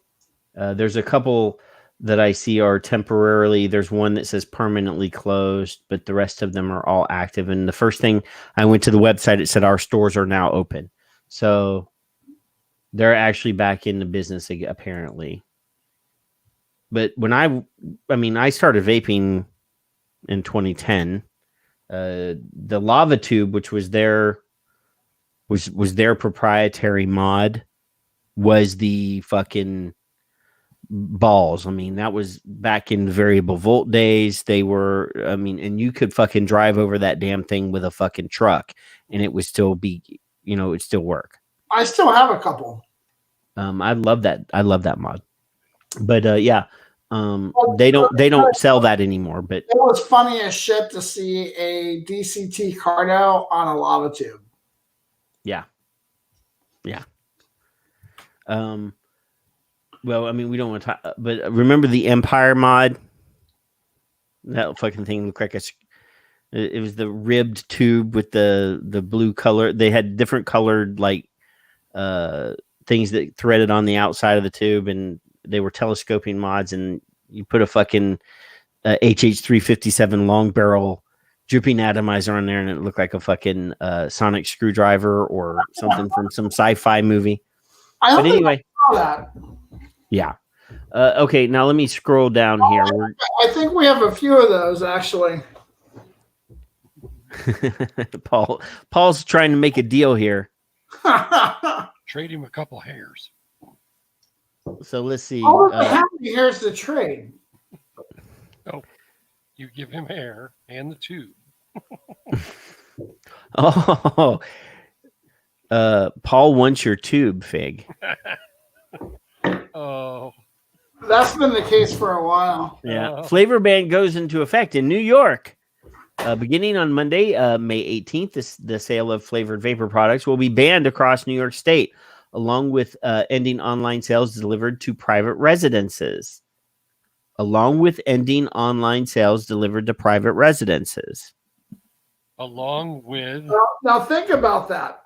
That's why I read it twice, and Jerry over there tried to start reading it again. Along with ending online sales delivered to private residences. But wait, there's more. So UPS actually, came out with a notice 3 weeks ago that UPS is ceasing shipment of any vapor products into New York. Well, they've already had a cigarette scam going on too. So. The ban includes the sale of flavored vapor products, mint, wintergreen, and menthol.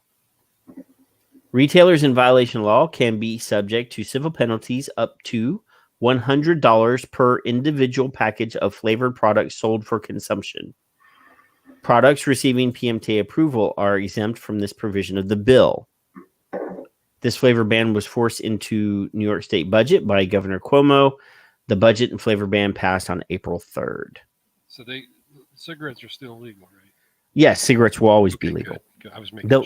They can tax the fuck out of that and make some money off that shit. Or they can turn a blind eye to the multi-billion-dollar black market on cigarettes in New York City alone. Eric Garner. Man, so if I'm reading this correctly, along with ending online sales delivered to private residences means that if you're a normal consumer that lives in Rochester, New York, or in Erie County, New York, or in Niagara Falls, New York, or any of the other fucking places in New York, if you go online and order something, it's illegal to ship from one state into New York of flavored vapor products. Am I reading that correctly? Am I crazy? I'm crazy, but am I accurate? Is that a rhetorical question? Just check it. Yes. Can you use a drinking word? You're fucked. Well, I don't have anything open to drink right now. And like, one of the things that has really set me off this week is, our good friend John has been. He's worked so hard and he spent so much time and money, not only on the fight in New York, but nationally as well. The dude was taking time out to fly to China to pitch China on helping us out with our fight last year. Yes. Him and Tony. And I don't know all the details. I do know that there have been some hiccups, and the dude just getting beaten up left and right because there's a delay here, a delay there. Look, if I'm not in the warehouse, because I'm in DC or if I'm in Ohio or I'm in Florida, it's kind of tough for me to take care of everything, right? And it's just I'm seeing people, advocates, people that are fighting for everyone's survival and theirs, getting beaten up by douchebags that it's really taking a step back from the self-centered podium and consider who you're beating up here. It's just been incredible, seeing how people have responded. I invite Demand Vape to move to Texas. I love John. Yeah, we can't all fit in Texas, and I'm not talking even physically. There's a lot of land in Texas. I'm not talking physically. I'm we can't fit in Texas. I don't fit in Texas. My head and your head might bump. You need to be over there by El Paso. I'm down here, and we might be able to fit. But otherwise, I've got a scary El Paso story. But then you would be in Beto O'Rourke land. So I don't know, man. I don't even know that I think you should probably stay away from there. And I know I'm preaching to the choir. We got friends here in the chat that run companies and put in just shit tons of time. James, I would say that everybody in this chat room, from James Jarvis to Amanda Wheeler to Nicole Fagan Malloy, everybody that's in this fucking chat room, Paul Blameyer in Australia, everybody that's in this room has been active. Even Ed fucking West.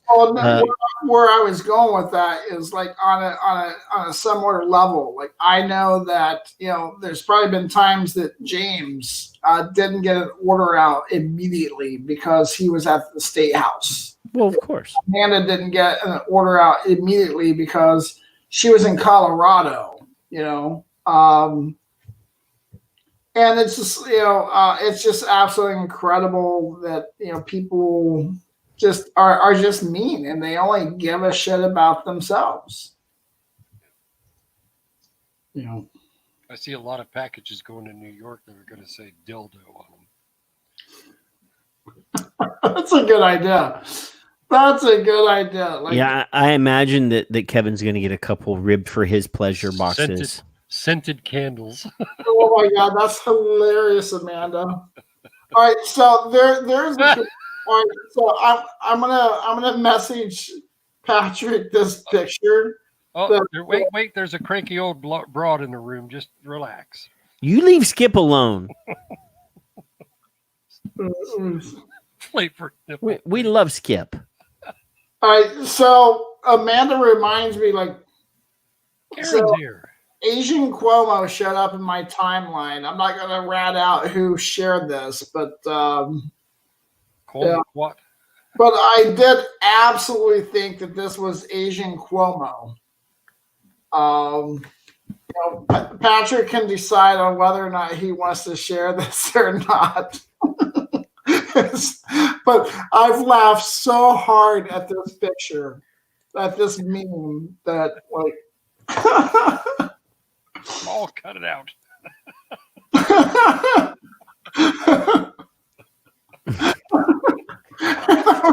Oh my God.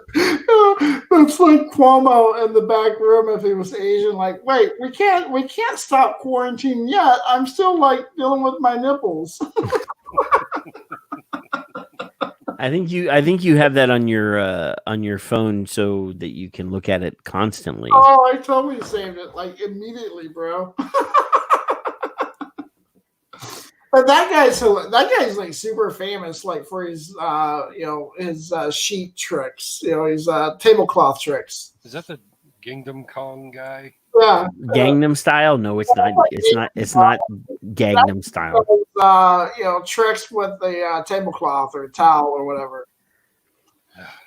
Yes. Patrick's back to the seriousness. Well, we have to like alternate.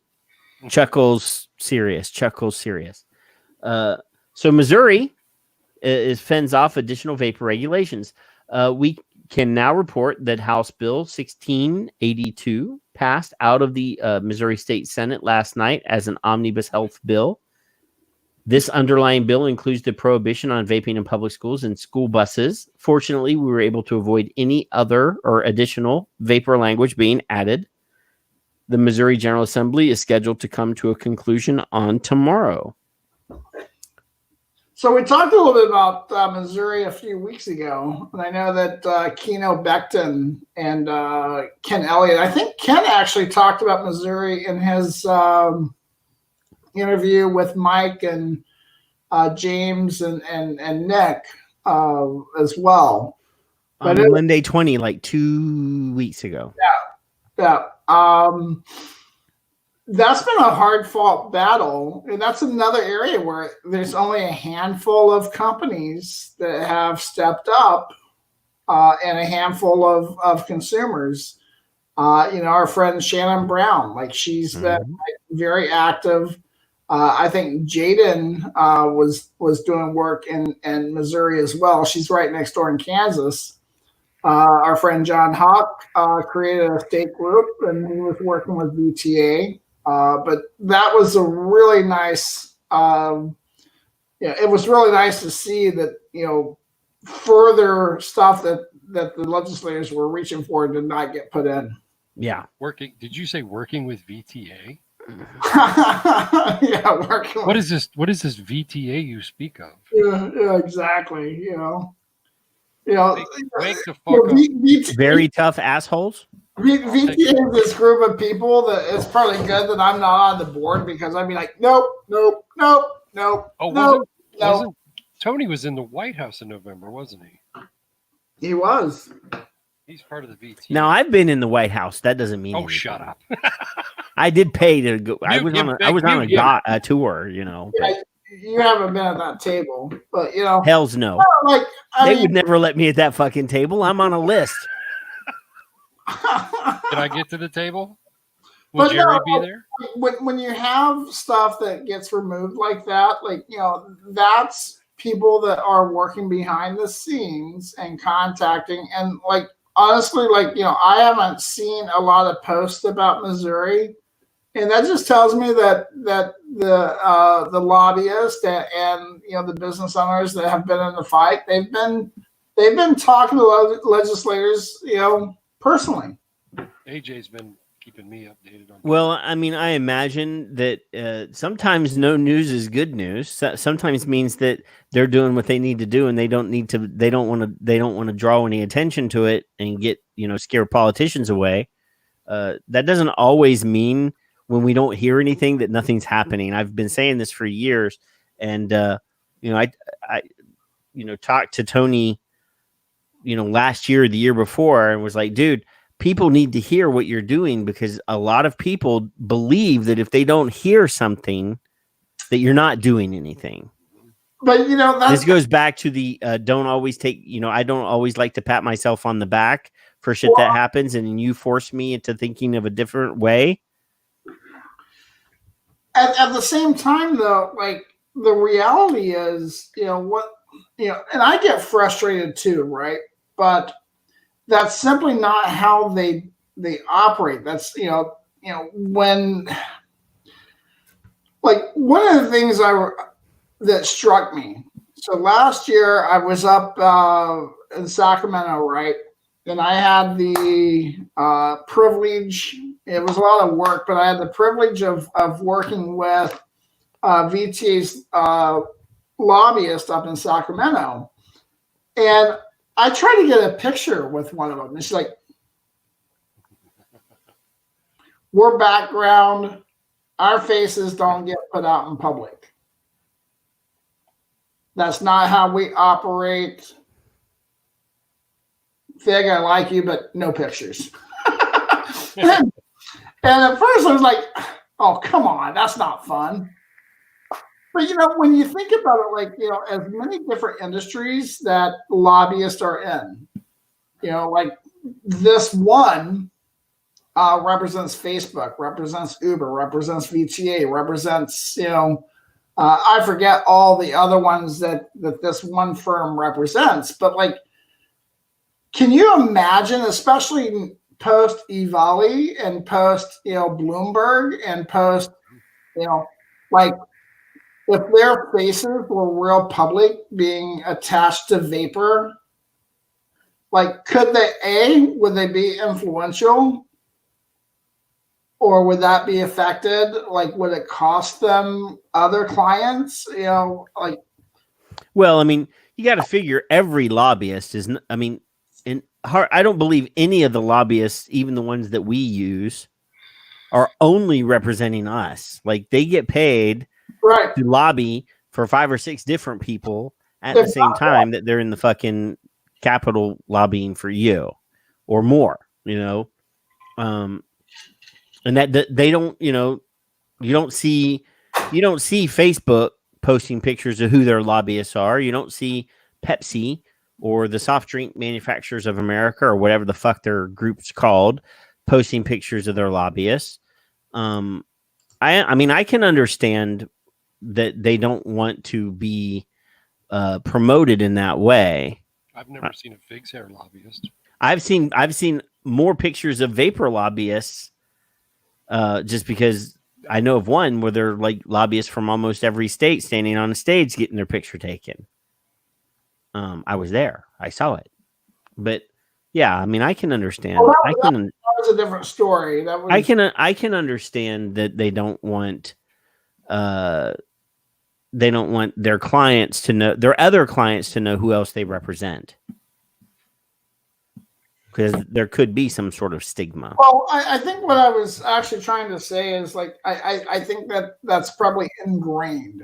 Like, no, we don't talk about that. Like, this is this is the professional way to do it. Well, James, I think his hair needs a new lobbyist because right now it's not looking good for his hair. Fig was trying to ignore that comment. It's kind of rough right now. But anyway, back to California. California. Governor California. You may as well increase the size and like let's just get into it. Well, I can't. I don't know that I can rub this and get it. I think this it's at 200% right now. Control plus. There you see. Look at that. You can do it, Patrick. You're not any. Oh, see, you made me lose my spot. I got to scroll down here now. There we go. So you want to read this? It's big enough you can read it now. There's no big words in there. The executive does. California governor adds new tax to vapor products. In January, Governor Newsom's executive budget proposed adding a new tax to vapor products and creating a stamp program similar to that for combustible cigarettes. In addition to the existing heavy wholesale tax, the governor proposed adding an additional $1 per 20 milligrams of nicotine. He released a revised budget this week that also included the tax.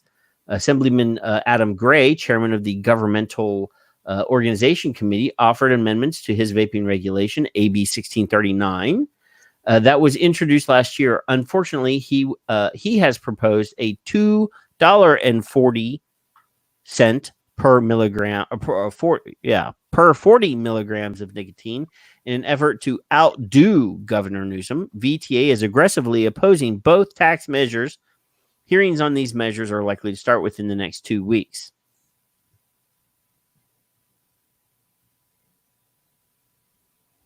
Hello? Well, I thought you were going to like drop it and we'd talk. Oh, I can do that.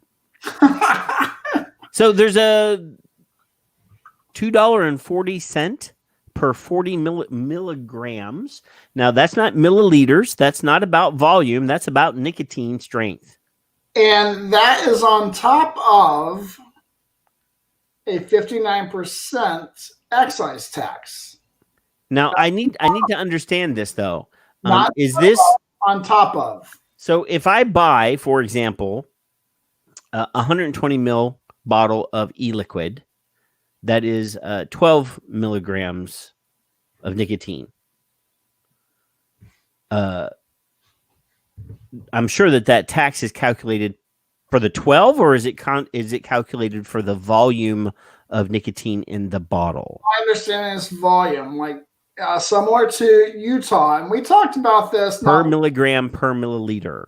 When there was some stuff that popped up in New Mexico where, for example, let's do a cap. And I'm like, okay, so you're introducing a cap that they're not talking about, but like, what if they pull some, Utah shit where they say, okay, we'll put a cap, but it's based on volume. So, okay, now let's do some easy math. So, a 12 milligram, 100 milliliter bottle. Okay, so that's 12 milligrams per milliliter. So that's 12 times 100, right? Are we looking at this number right? So that is what, 1,200 milligrams of nicotine. I'm not mathing tonight, but that's 1,200 milligrams. But here's what. If that were the case, I got to get my phone because I don't have I can't calculate beyond that. Tell me what number. All the math you want, but the context that people need to understand is this is on top of. Yes. This is on top of, like, if you've got a product that was sold for $10 wholesale, there's $5.90. So they're taxing you, the business, and the consumer. 1,200 times what? Well, no, thanks to online, there has never been a tax that got pushed over to consumers. This will. This will, yes. That's what I'm saying. This will. Yes, correct. Okay, so we have to take that 1,200. You got to divide that by 40, and then times $2.40. So if I'm doing this correctly, the $2.40 per 40 milligrams is $72 fucking dollars for 100. That's the tax. So you got regulate, restrict, tax, and I ban. saw that John Nathan popped into the stream, so I'm going to find something real quick. Hey, John Nathan. Seriously, folks. Now this is all based on the language of this from the trenches without any detail on the actual bill. I don't have the bill in front of me. But if this is correct, and this is based on milligrams of nicotine by volume and I vape 12. I just used 100 milliliter bottle of 12 milligram. That's 1,200 milligrams of nicotine in that bottle. 1,200 milligrams divided by 40 times $2.40. And that's $72. Carton of cigarettes cheaper, right? All right, so I got so this, I don't know if it's showing up. I got to click the button. There it is. All right, so you got to rub that and make it bigger. Looks like Fig was rubbing it in. This is one of the pictures. There we go. That's a little better. So I said, man, like this time last year, like we're running into friends at airports and having drinks and man, it's just really nice. And so, yeah. And we had just left, the conference, the OHVTA conference, and I'm there, and here comes John, and it was nice. They have a frosty beverage together. Like you just get out of college and you're on the way to the next drink. And one of the things that's funny, is John. He gets in these heated political debates with people. John is just passionate. And there were several people did you guys discuss politics? No, we were just talking shop and enjoying some beverages. John and I are friends. I don't talk about politics. No. That was a great week. As long as we agree on 70%, I'm not nearly as restrictive as Demetrius. I think Demetrius is 75%. Well, truth be told, I think John and I agree on like 10%. Like he's like the opposite of my normal requirement, but I think John and I agree on like 10, maybe 20%, but we enjoy each other's company. Yeah. Well, But okay. So that's if the $72 tax is the Adam Gray so and version. here's one of the things I want to point out. Like, look, I don't know what VTA strategy is. I don't know what the lobbyist strategy is. I do know that Adam Gray has saved our asses several times. Adam Gray was a dissenting voice last year. So do you think maybe this is a poison amendment or a poison bill that he's poisoned the bill so that it won't get passed because people are like $72 fucking for a 100 ml bottle of that's. I'm hoping because like look, and again, I don't know what VTA strategy is. I don't know what their lobbyist strategy is. I did as a VTA member reach out to Ken Elliott last week, and he shared with me a couple of things that aren't related to this that's related to the flavor ban bill. Yeah, because we have a couple of really bad things. We actually have like 20 bills that are current. The two that are very, very bad. One obviously is the flavor ban bill that passed the health committee, and just anybody that hears my voice right now, know this: anything that hits a health committee, don't trip too hard, because health committee, their job is to weaponize themselves against us.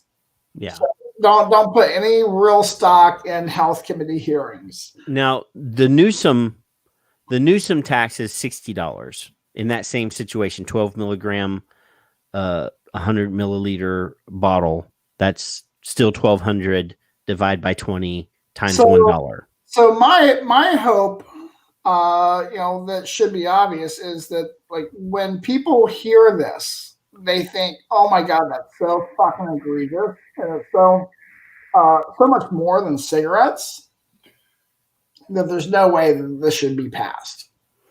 Yeah.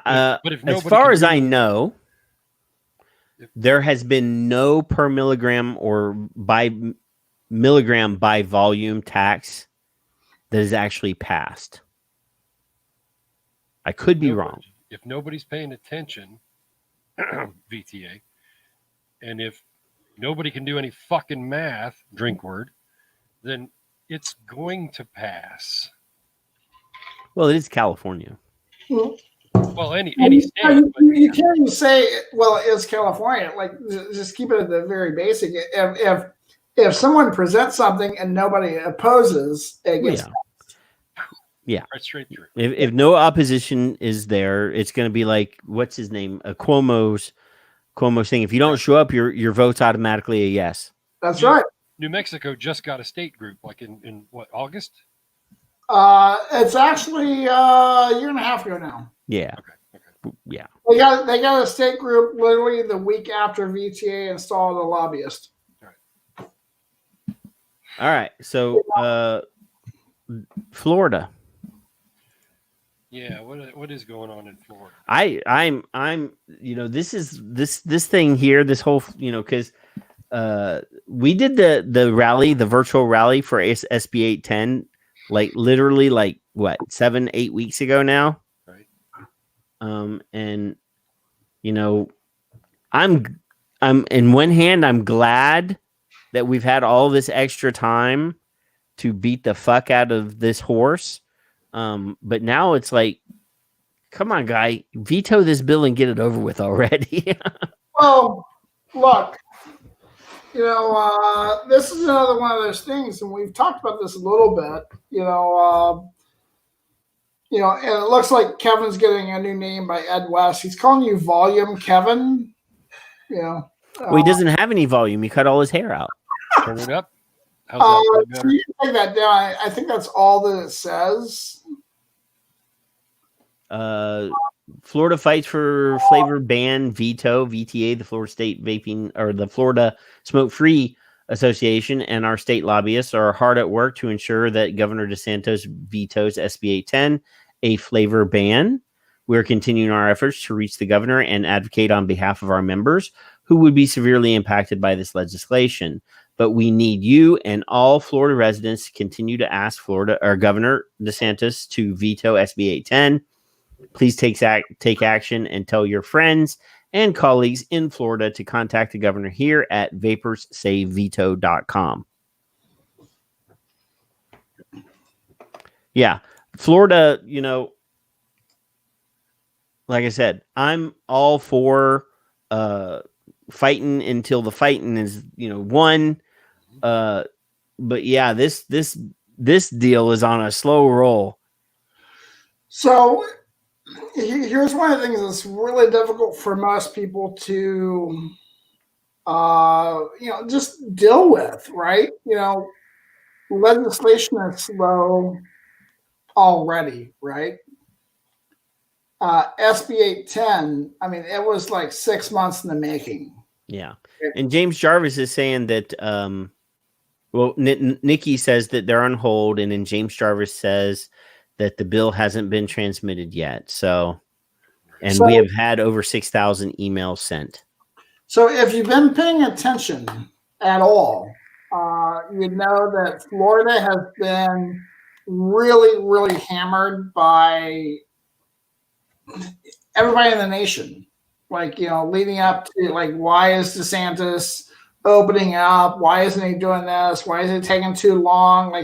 He's been really, really preoccupied with just running the state, right? In a COVID nation. He's had to contend with King Cuomo. King Cuomo has been talking major shit about Florida. And, Cuomo's bitching about another state's actual handling of the COVID. Yeah. And his state has more cases and more deaths than many countries in the world. Yeah. So, and granted, he's fucking throwing shade at Florida. Now we should understand that, 99% of New York is in the city. Damn near nut to butt. Maybe not 99, but there's a lot of people. And you got to understand how much ground New York City covers. Because, people think of New York City and they don't realize that the Bronx, Brooklyn, Long Island, halfway up almost to Westchester is still considered New York City. So, I think even Westchester is technically considered New York City. So the ultimate point, though, is he's been dealing with not only running his own state, but dealing with a lot of criticism, right? A lot of pressure to get it right. And one of the reasons he's had a lot of pressure to get it right is he's a Trump guy. Well, yeah. Now, I will say that I think that he probably shouldn't have allowed spring break to happen. I would criticize as a New Orleansite. Well, I would also criticize the mayor of New Orleans for allowing Mardi Gras to happen too. We've already established that you think that people should still be sheltering in place. Yeah, I never said that. I'm kidding. But we have. I'm trying to share screens here. I'm waiting for the button. I don't see the button yet. I should get a button. There we go. Now, there we go. Did you get sound? I don't know how I do sound. I'll try. Wait. Give me. No. If you click the sound button when you shared it, it should go. Kevin, you got to click the sound button. All right. Well, let me stop sharing. I'll try it again because I do not see a sound button. Are you on Chrome? Share screen. Yes, I am. I do not have a sound button. Are you on the Share Chrome tab? Application. No, I'm trying to share a video. It's QuickBooks. It's a video. Please stand by while we deal with our technical difficulties. I don't know that you can do that. Kevin can on Chrome. I know that. Yeah, it actually shows sound. But I don't have a microphone on this, so I can't tell if it's going to share sound or not. DeSantis is endorsed by President Trump. Yes. Oh, an amazing dad. Ron loves playing with the kids. Build a wall. He reads stories. Then Mr. Trump said, "You're fired." I love that part. He's teaching Madison to talk. Make America great again. People say Ron's all Trump, but he is so much more. Big league. So good. I just thought you should know. Ron DeSantis for governor. That's pretty bold. That's pretty bold. No, at least he's got a sense of humor. Clearly honest. Yeah. But this is one of those states where like there's an added layer of interesting, to say the least. I mean, like he is so tied to Trump, and while he's not up for re-election this year, Trump is. Yep. So like he has a lot of pressure on him. Trump had a lot of pressure on him for vape. Like you guys remember, Trump was reported as saying, I should never have fucking gotten involved in this vape thing. He said fucking. He said fucking. It actually did show it. He did curse. I don't know if it was damn or. He's a New Yorker, of course he cursed. The quote did include a cuss word. Yeah. And so when do we actually want him to address this? Like when he's in the middle of all this malarkey, or once things kind of stabilize a little bit and he has presence of mind to like really consider it? I think personally it's the latter of the two. I'd rather him get his state kind of in order where he's not getting beaten up left and right. And then like when it hits his desk, that's when we can tell our stories, with our videos, with our tweets, with our calls, with our emails. We've got lobbyists from Florida Smoke Free, we got lobbyists from VTA, we got PR teams on both of those teams that are speaking regularly to DeSantis's representatives. Hopefully it doesn't last too long. Like one of the things I said, I was talking to Nick earlier today. I'm like, hopefully, it lands on his desk before people start going on summer vacations. I mean, the nation's going to open back up, and you got a bunch of crazy kids that are bouncing off the walls, and they need to go to the river and to the lakes and to the beach, and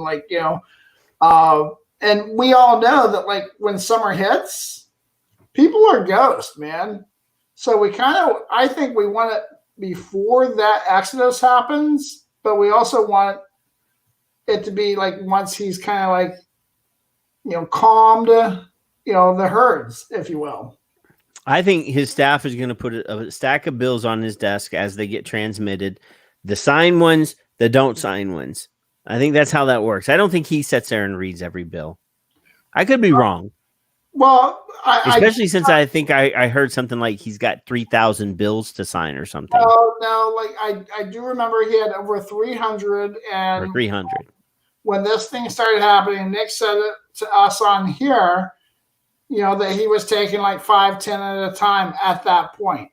But I think that I also remember hearing that like then he put a stop on even getting any bills, But keep in mind, like Florida is still dealing with 2018 fucking legislation, session. It's still 2018 legislative session in Florida.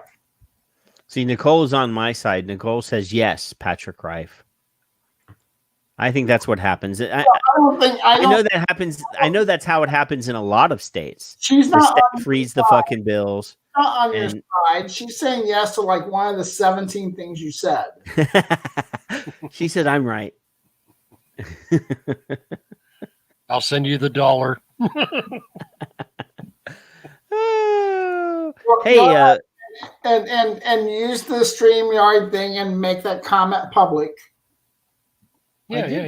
What do you mean make it public? I just put it on screen. Oh, This one? Where she Yeah. says I'm right? Oh, Yeah. okay. So in the news, a vapor tax hike in California budget proposal will lead to unintended consequences. The current tax on vapor products in California is 59.27% of the wholesale value. The new tax, which would take effect January 1, 2020, increases the rate to $2 for each 40 milli. Now is this reads like they're getting rid of the wholesale tax and including this new tax. Excuse me. Well, we already covered that. Yes.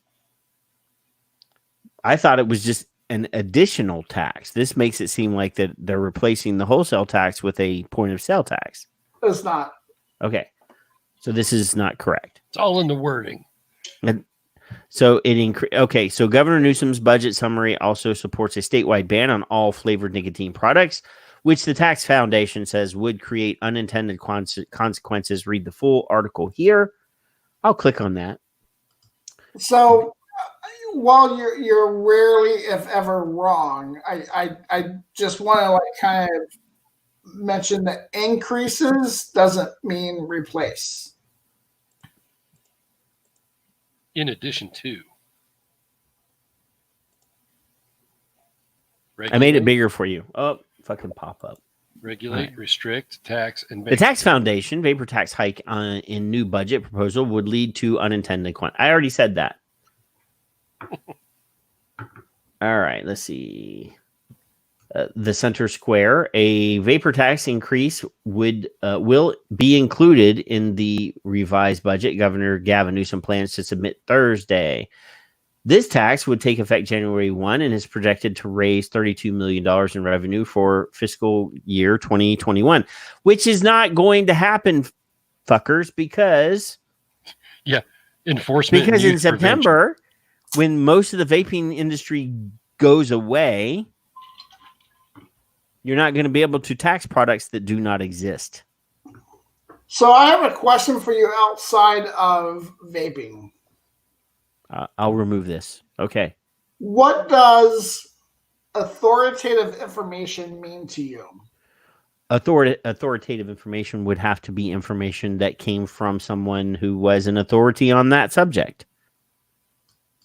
So, like, would public health fall into that category?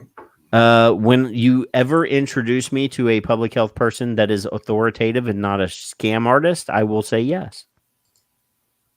I concur. I mean, obviously, Michael Siegel, or I don't necessarily say that Dr. Farsalinos is in the public health category, but he is in the health category. And when talking about research that he has performed, he is an authority on that research. I would say, he's an authoritative source. Dr. Rodew, Dr. Glover. Brad Rodew, Dr. Glover, those people. But Stanton Glantz, no. Okay, so I just popped something up, and did the audio come through okay on that last one? It did, but I think you're piping that through your speaker and it's coming through your microphone. Correct? Is that what you're doing? All right, so I'll turn up my speaker because I'm not getting that option. We've served billions of impressions across our network that come from all the different public health organizations and made sure that people understand what are the resources. I never thought we'd have so many videos of hand washing, for example, but that's just one example, but we've served so many different areas to make sure that users are getting the right information. We've actually seen a 75% increase in the news coming from authoritative sources since the beginning of 2020. We've seen an increase. I want to play that again. News coming from authoritative sources since the beginning of 2020. So we've seen a lot of demand there. But then we also— What does that mean? That means an increase in video views for those? Yeah, and so we talk about that as raising authoritative information. But then we also talk about removing information that is problematic. Of course, anything that is medically unsubstantiated, so people saying like, take vitamin C, take turmeric, like those all will cure you. Those are the examples of things that would be a violation of our policy. Anything that would go against World Health Organization recommendations would be a violation. Ding. All right, you ready? Just in case you missed that. Like those are all will cure you. Those are the examples of things that would be a violation of our policy. Anything that would go against World Health Organization recommendations would be a violation of our policy. And so remove is another really important part of our policy. Okay, first, I will say this. YouTube owns their platform. That is not a what's the word? It's not a utility that's government owned. It is owned by YouTube. Whoever, I don't know who fucking owns YouTube. They have every right to remove information that they don't want to broadcast on their site. And I'm going to go ahead and bring this up. I said last week I wouldn't bring this up.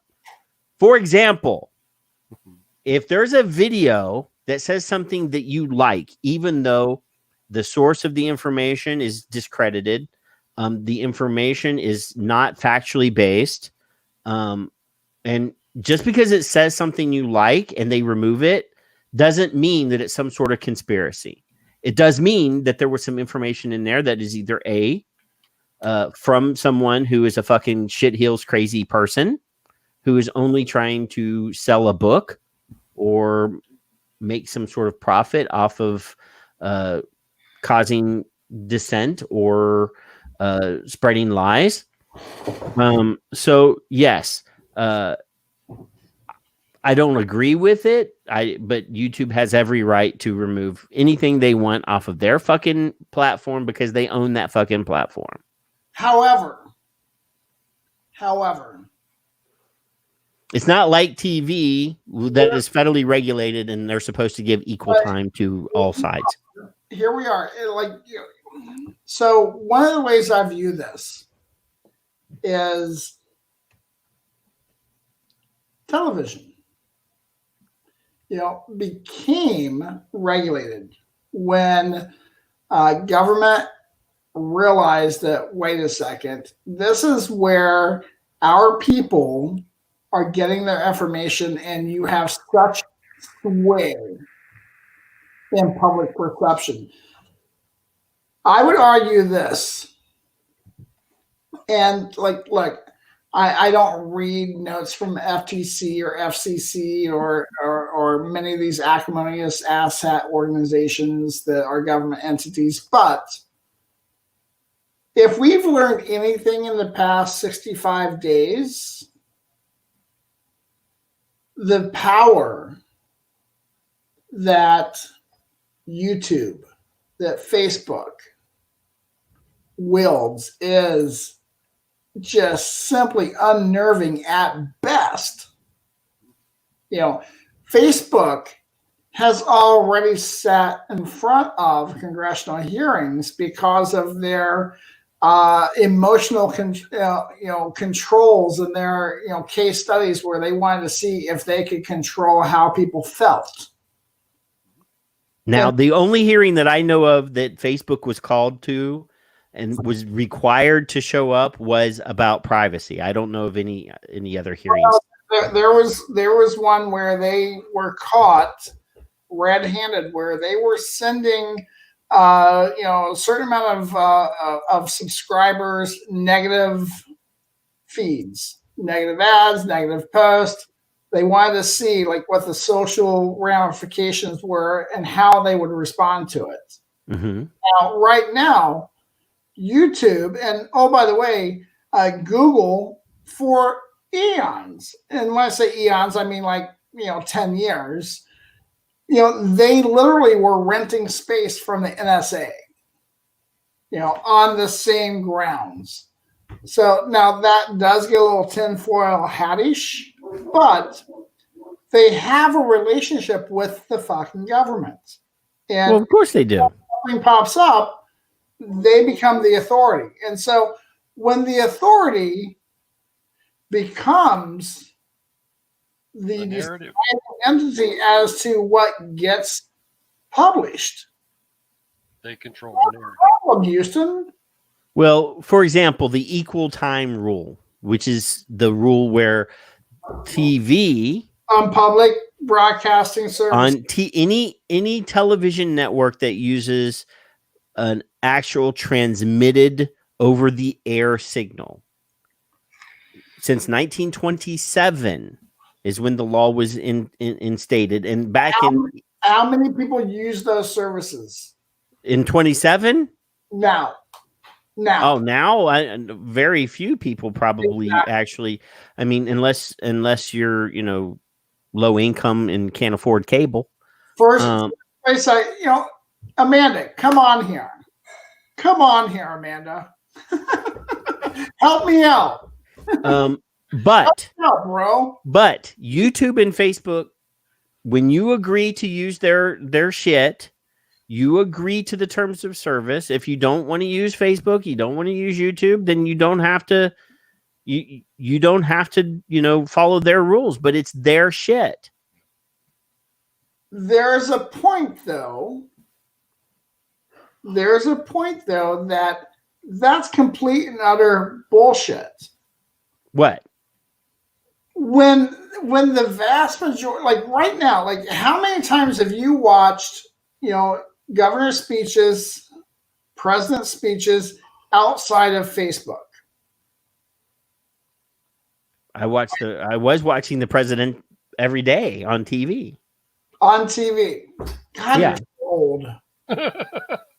Fuck, you're Stop old. it, Fig. You're making me feel bad. You're older than me.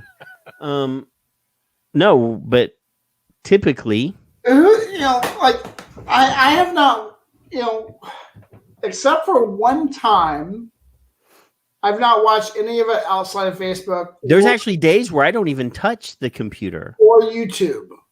Facebook or YouTube. That's the only places I've watched any of this. Yeah, there's actually days where I don't even sit at the computer desk. God, you're very cock. I mean, I don't understand why people are. A little help here? Or it's not censorship. I concur. It's not censorship when you agree to the terms of service. All right, friends that are still in the chat room. Nicole even said I watched on TV. Friends are in the chat room. See, look there, boom. All right, so according to my feed, we still have 18 friends in the chat room. Tell me now, are you okay with YouTube sequestering and removing views that don't align with the World Health Organization? Yes or no? I never said I was okay with it. I just said they have the right to do it. Should they? Okay, let's reframe. Are we at the point that we're okay that the terms of services allow such a powerful entity? And YouTube, Google is a majorly powerful fucking entity. Mm-hmm. Are we at the point that they should be allowed to fucking do that? Then the government should fucking buy the corporation and make the rules. This is like Ma Bell shit, bro. No. There are other video streaming I'm getting so services mad at you right now. There are other video streaming services that you can use. Nobody goes there. Everybody goes to Facebook or YouTube. You know that. Stop being a douche. No, I'm just telling you, if we fight for people's rights to be able to do what they want to do with their own shit, then you can't bitch and moan when you disagree with somebody else,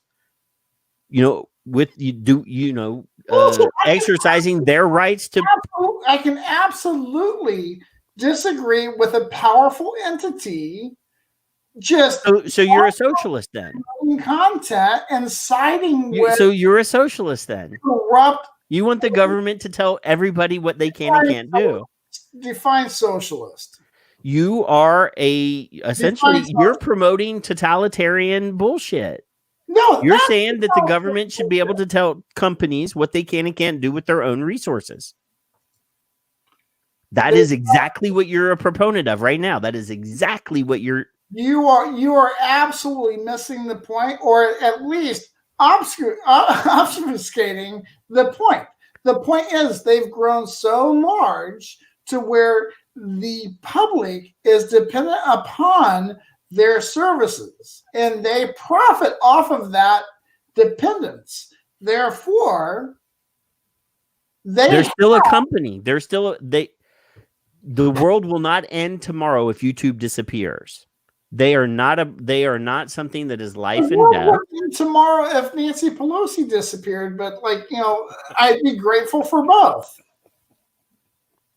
So for one thing, if a company removes information from their server, that is not censorship. Amanda, get on here. We're not bringing anybody else in. This is you and me talking. It is not censorship is defined as the government silencing someone. You're such a shill for government.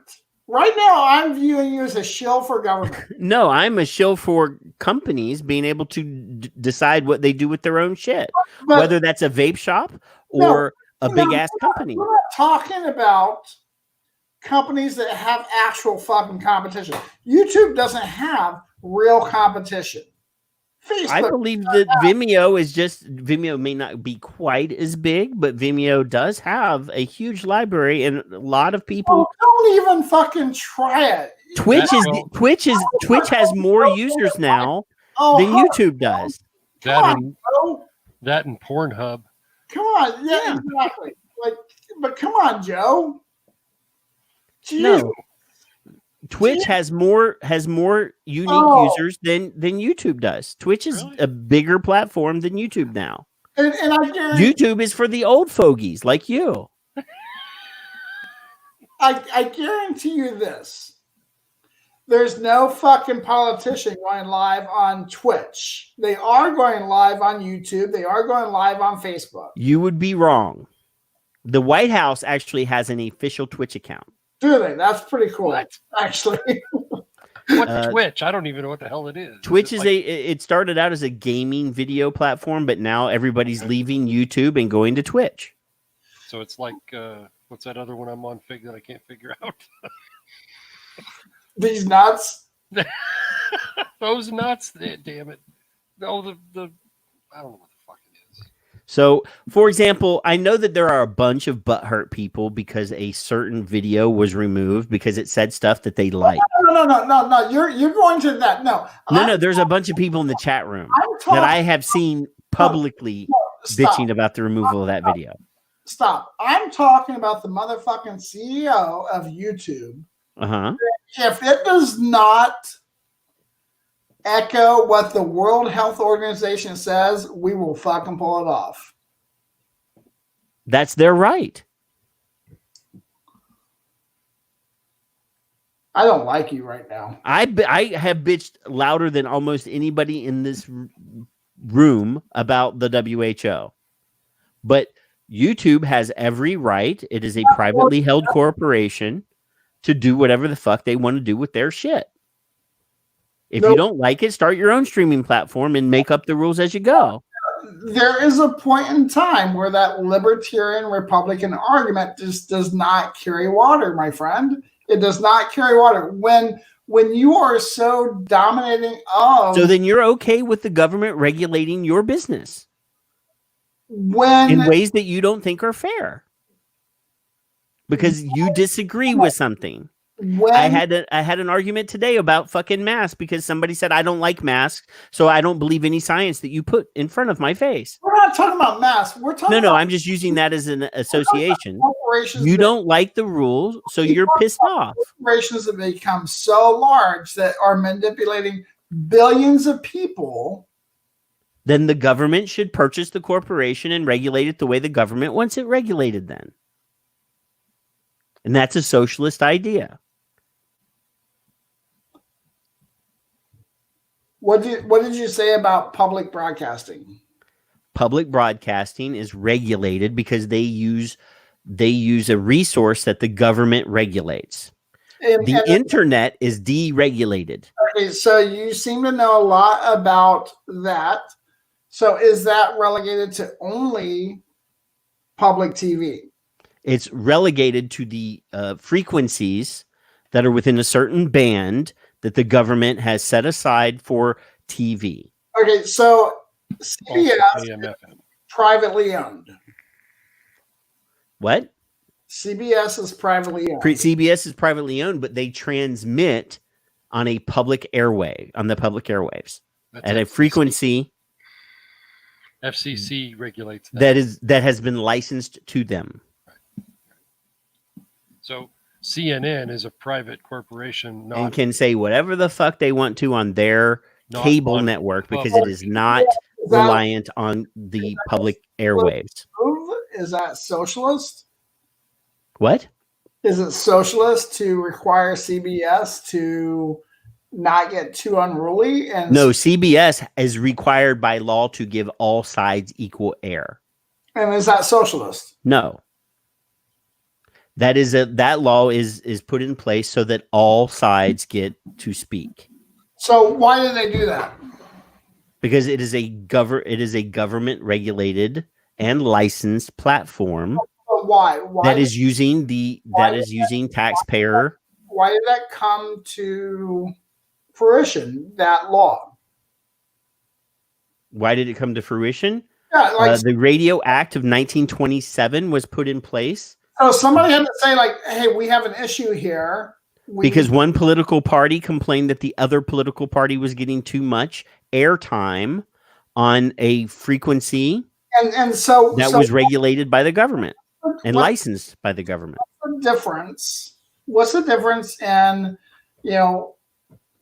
another popular entity? Internet is obviously different with, it's different in that it's digitally transmitted and it's this digital frontier. It's the wild, wild west.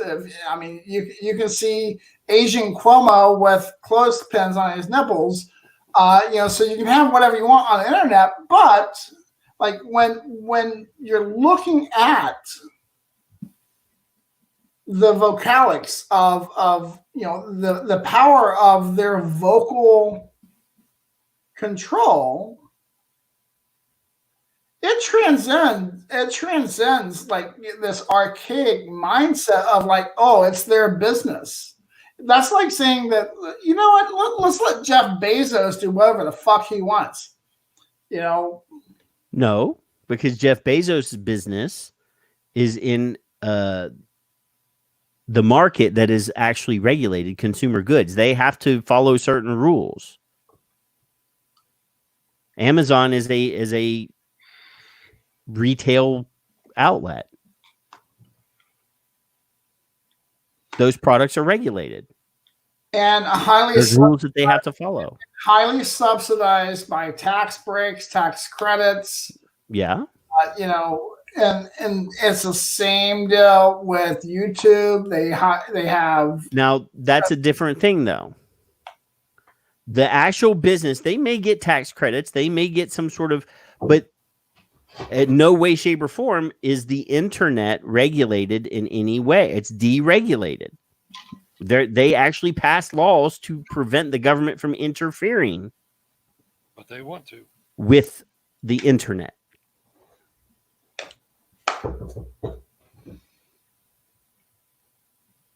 So I'm just, if you don't like YouTube because YouTube is following the fucking WHO's guidance, don't use fucking YouTube.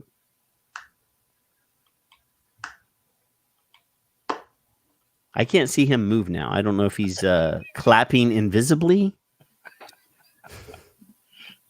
I'm clapping invisibly. I hear it. I think, with respect, it is extremely damaging. Like when we have corporations that are as large as YouTube, Facebook. Well, YouTube is Google, but yeah. Well, but I aired YouTube CEO talking. Yeah. You know, when we talk about Google, it's like stratospheric. Yeah, Alphabet is a fucking monster company. It's stratospheric, and Yeah. so, like, you know, the arguments that like let companies do what they want, you have a choice of whether or not you fucking do business with them, or, you know, I mean, look at look at how many millions of people are affected just by like AdSense, Google AdSense. They control so much of our universe that it's unreal. So you're saying so my argument is, you know, at the very least, we cannot apply the same arguments to these Goliaths that we do to, you know, Joe the plumber's business, that he has the right to like say, no, fuck you if you don't vote for Trump, or fuck you if you do vote for Trump.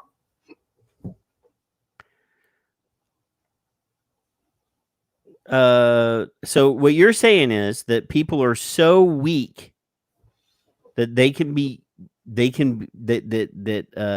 think for themselves to watch a video or not watch a video and come to their own conclusion, or that they're controlled by ads that they see on YouTube or Google. Because you brought up AdSense, and I'm assuming that's some sort of ad algorithm or something. No. AdSense, the reference there is you have an entity. I'll give an example. Like YouTubers rely heavily on AdSense. AdSense is a platform that Google created. Oh, it's monetization. Yes. AdSense is the way they monetize. You know, ads that pop up, they get paid. So every time they shift that, it affects, you know, de facto employees. They're not employees in the traditional sense, but they are 1099. So every like arguably, you know, Google may be the world's largest employer if you stretch the definition. You know, right now, I probably know at least, you know, 50 people that get paid by Google. Of those 50 people, 40 of them, none of their content now qualifies because of regulations. Okay. So where I'm going with this, and it's late and I'm tired. I've been up since 5. But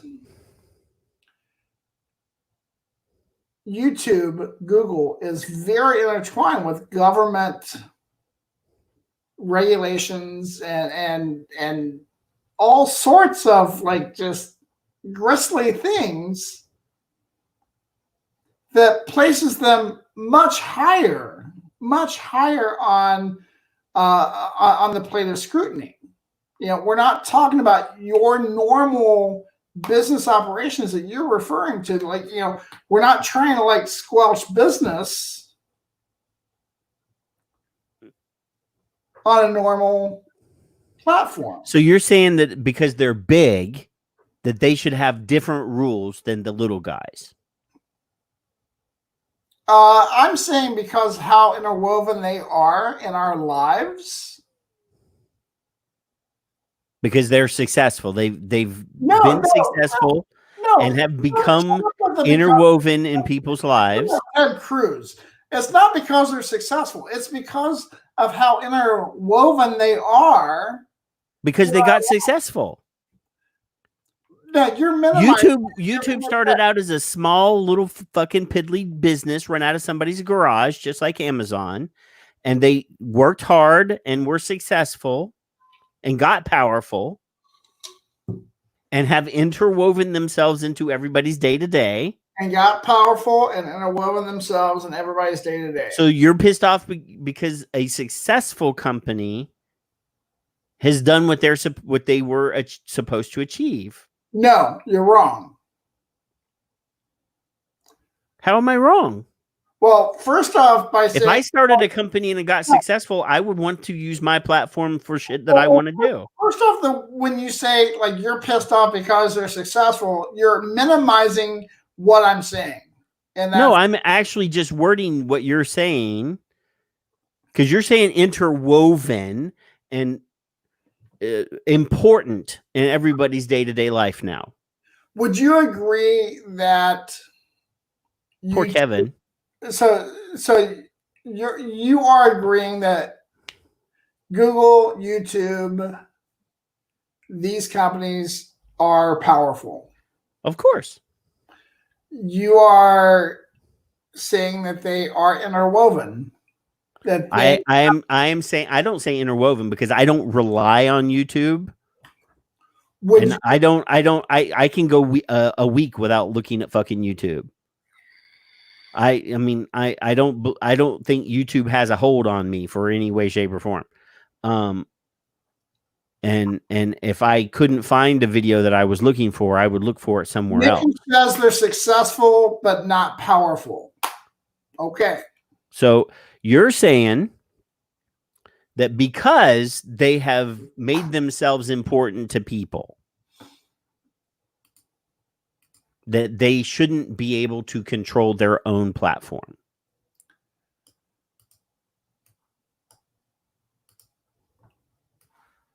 Hold on. How many? Kevin, how are you doing over there, my friend? I'm watching Fig Google a question. He's using Google to find out a fact about YouTube. Point taken. Thank you. 2 billion active users. How many people are on the fucking planet? 7 or 7. 8. Well, yeah, between 7 and 8. 7.8. I don't remember. 7. So, like right now, I mean, here's my screen. If you'll share it, 2 billion monthly active. That's incredible. I still fail to see. I told you, I agreed that it's a very huge platform. I still don't believe that there's any justification for removing control of their own platform. So, how many people are in the world? 7.8 billion. All right, so we'll call it 8. So, Where'd you get that information? thank you. So, what percentage is 2 billion of 8? It's a quarter. So, a quarter of the world, and the reality is it's probably something in the neighborhood of half of the world in the developed nations that are actively engaging on YouTube are being controlled. They're being controlled. When you have kitten videos and it's like we will only share with you what is pre-approved by government agencies or agencies that the government deems to be worthy. So you think that you're okay with that? You think that YouTube is wholesalely removing videos that they don't agree with? Dude, I fucking played you the goddamn video from No. I'm saying now you're saying, so for example, the lady said we have had a huge influx. I'll play the video again for you. No, you won't. The woman said, we have more hand washing videos than I've ever expected. We have been removing some videos that we don't agree with because they do not follow World Health Organization guidelines. Do you believe that that means that they've been removing millions of videos? Now, in context of that interview, they were probably talking about that pandemic video that has been removed over like 10,000 times because people keep reposting it. Resources. is problematic. Of course, anything that is medically unsubstantiated, so people saying like, take vitamin C, take turmeric, like those are all will cure you. Those are the examples of things that would be a violation of our policy. Anything that would go against World Health Organization recommendations would be a violation of our policy. Of things that would be a violation of our policy. Take turmeric, like those are all will cure you. Those are the So examples. I'm still trying to figure out what your point is. So they're removing false health. Anything she said, anything that goes against. Now you have to use the examples that were placed into context. So she says that we're removing videos that say that turmeric will cure the disease. Now, do you want them? Were you born fucking last night? That was spin. Like when she says anything that goes against World Health Organization recommendations. Okay. So I still the argument is that's their platform. They have the right to remove that. Now the examples that she put in there were the turmeric and the health. The spin. Yeah. Actually the case was that the first it was the pandemic video had been removed about 10,000 times. Then there were a bunch of other fake or videos put in about herbal supplements. I mean, here's the comedy. I'm listening. We're not going to get anywhere. I understand what you're saying, but you're acting like they shouldn't have the right to control their own platform because they're so big. If you minimize it to that, sure. But yes, because they're so big, yes, they are so connected to the world that they influence so much. We're not talking about Ray-Ban here. Ray-Ban's a big company, man. They don't influence 20% of our nation on a gross scale. The reality is YouTube influences at least half of our world on a real level. So if they remove 20 videos out of, I don't know, however many millions of videos are on YouTube, and I'm just throwing these numbers out there so they have millions of videos on their platform. If they remove 100 videos that say that vitamin C will cure COVID, because obviously vitamin C does not cure COVID. And they say because the World Health Organization. What I'm saying is that YouTube, Google, Facebook has become such an integral part that they absolutely, in my opinion, transcend normal scope of consideration, and that they have a much higher degree of gaslighting. Well, I wasn't going to say gaslighting, but they have a higher degree of responsibility to not just willy-nilly, let's go with whatever we feel like. And what they're saying, what they're doing, what they have become is government shills. They've become, look,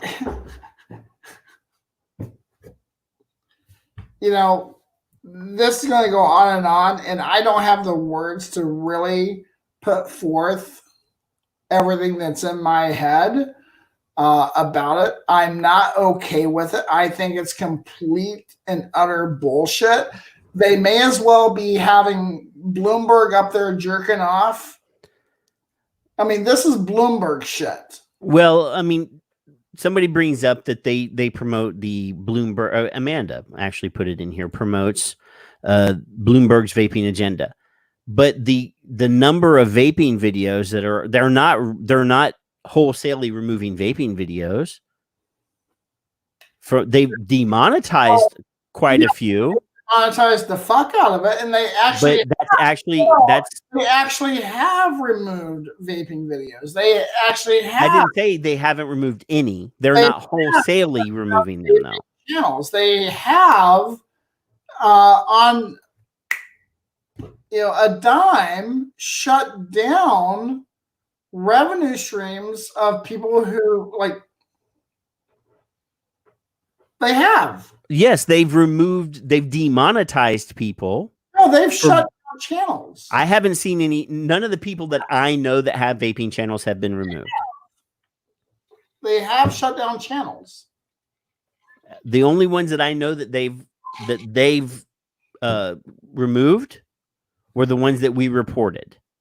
But DJ LSB still there. Like all the people that I know that still promote vaping on YouTube are still there. Tracking of names. The only vaping vloggers that I even follow on any kind of level is the people I have personally as friends. Right. I don't follow anybody, but I have seen. I've seen a bunch of kids getting removed. I've seen people making fake health claims removed. I've seen CBD stuff being removed because they're making health claims. But like I said, it's their platform. You agreed to the terms. Again, it's not like we're talking about, some small $2 billion company. I totally think that if they own their platform, they should have the right to promote or not promote whatever they want. Okay, let's just promote all fucking government anti human shit that we possibly can. Because fuck it, we're massive and you have no choice. You'll eventually come back to me. Fuck it. I'll say whatever the fuck I want.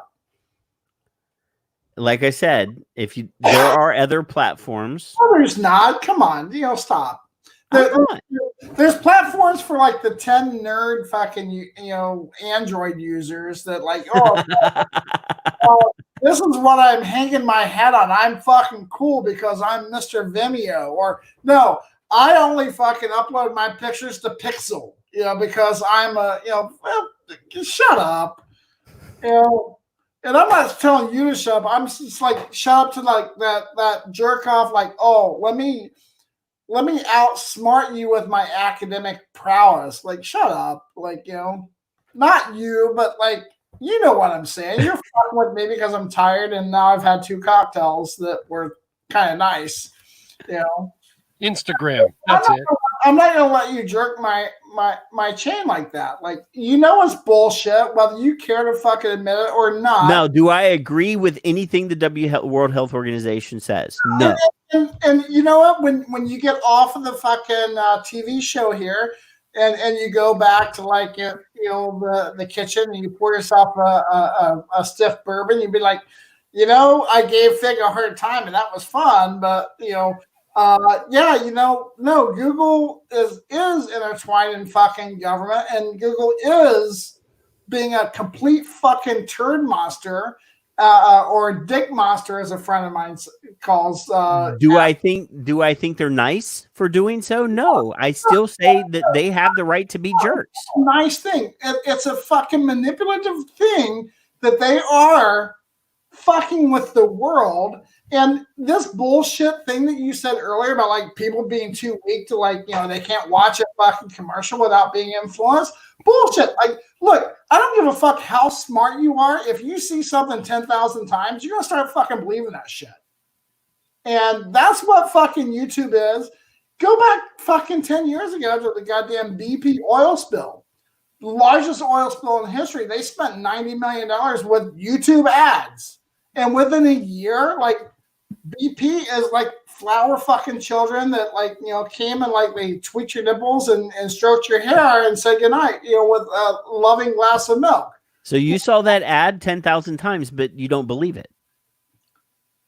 But I'll tell you what, as smart as I think I am, I don't think negatively about them. Oh, I do. As smart as I am, I don't think negatively about them because of how many fucking flower ads I saw and how many birds that they rub fucking palm olive. But the fucking birds would never have gotten oil on them if they had done their jobs correctly. And like, I'm going to sound like a douche here, but like, I've got 2 goddamn college degrees, and I'm a beyond middle-aged guy. I've got a lot of life experience. Thank you, Kevin. Finally. Beyond.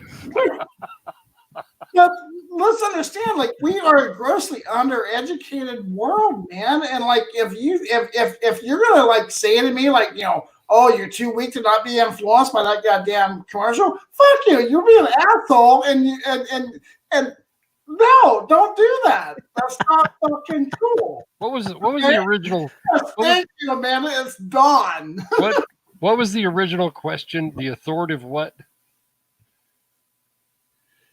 God damn it, Kevin. Authoritative source. No. Okay, so authoritative source. So I'm gonna. No. It's the original question is, how do you feel about Authoritative source. large corporations that are in fact promoting and raising the awareness of authoritative information through coercion? So like Tobacco-Free Kids, the CDC, the FDA. None of those are authoritative sources. But everybody thinks they are. So But that's not YouTube's fault. Wait, go. All right, anybody that's still here with us, go right now, open a new fucking browser and Google vaping. Right. What shows up at the top of the fucking Google chain? Probably a valley. I'm not going to do It it. ain't No, Dr. Marcellinus. The top hit a while ago was vaping is going to cause poor outcomes with COVID. Oh, COVID, yeah. So Yeah, Amanda. here's one of the problems with people. Like I have this image in my head, like all of like Oprah Winfrey's followers, the people that made her a billionaire. They think that like she has the same rights and liberties as they do, and they have the same as she does. And they're like, oh no, leave her alone. World of difference between a billionaire and a hundredaire. We have this fucking false sense of identity that like, I'm working a job at the local McDonald's that like, oh yeah, I'm the same as her because I watched her on fucking TV. No, you don't. No, you don't. It's the same as like when they're talking about tax breaks and all this other shit. Like a tax break for me is about that much, if that. A tax break for Elon Musk, we have a skewed fucking sense of reality, and a lot of this is because of all the shit that gets drilled into our head. There's a social conditioning that's happening because of what we do online. And motherfuckers that engineer this shit are corporations like Google. Again, Google is not just fucking plumbing. It's not Ray-Ban. It's not Target. It's not even fucking Walmart. I think Walmart manipulates me more than YouTube ever has. So I have a buddy. He's a software developer that scares the fuck out of me. Because what he does, he's also a social engineering guy. He develops software that, like, when you go into Walmart, there are cameras in the fucking ceiling. And there are cameras in displays. Yep. So when you walk up to, the Levi's station, there are cameras there that are watching your emotions. Your eyes and your emotions. Yep. They know your habits, just like Google. Just like Pornhub. Well, like anybody that sits here and says to me, like, treat them like any other business, they're not any other business. They are not any other business. They are not anything that you can even fucking comprehend. You can only comprehend what you can, but you cannot comprehend what Google is doing, what Facebook is doing, what these very powerful entities are doing. Is he wearing a diaper? He has a diaper on as a mask. Holy Jesus. Bless his heart.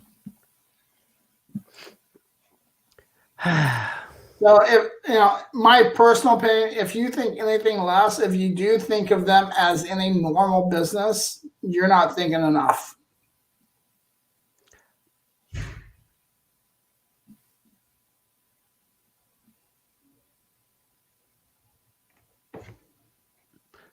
No, I'm reading a comment, and I was trying to decipher what it said. Well, I wasn't sure why you're doing it, so I went with No, I was reading a comment. If I'm doing this, I'm squinting. It's because I can't read it, or I'm trying to. I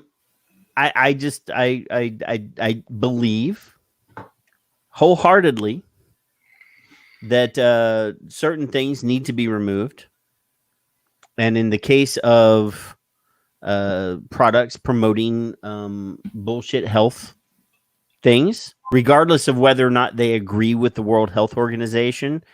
But you're saying that they wield unnatural power or more power than, but that also means they're responsible to make sure that the content that they provide is at least close to the factual base, the truth, so that people don't hurt themselves.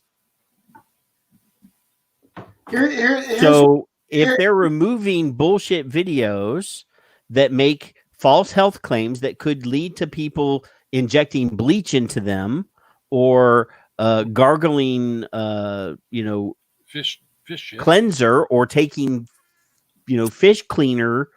Well, for the record, if they were removing that kind of content or something that says that some herbal supplement's going to cure them of COVID.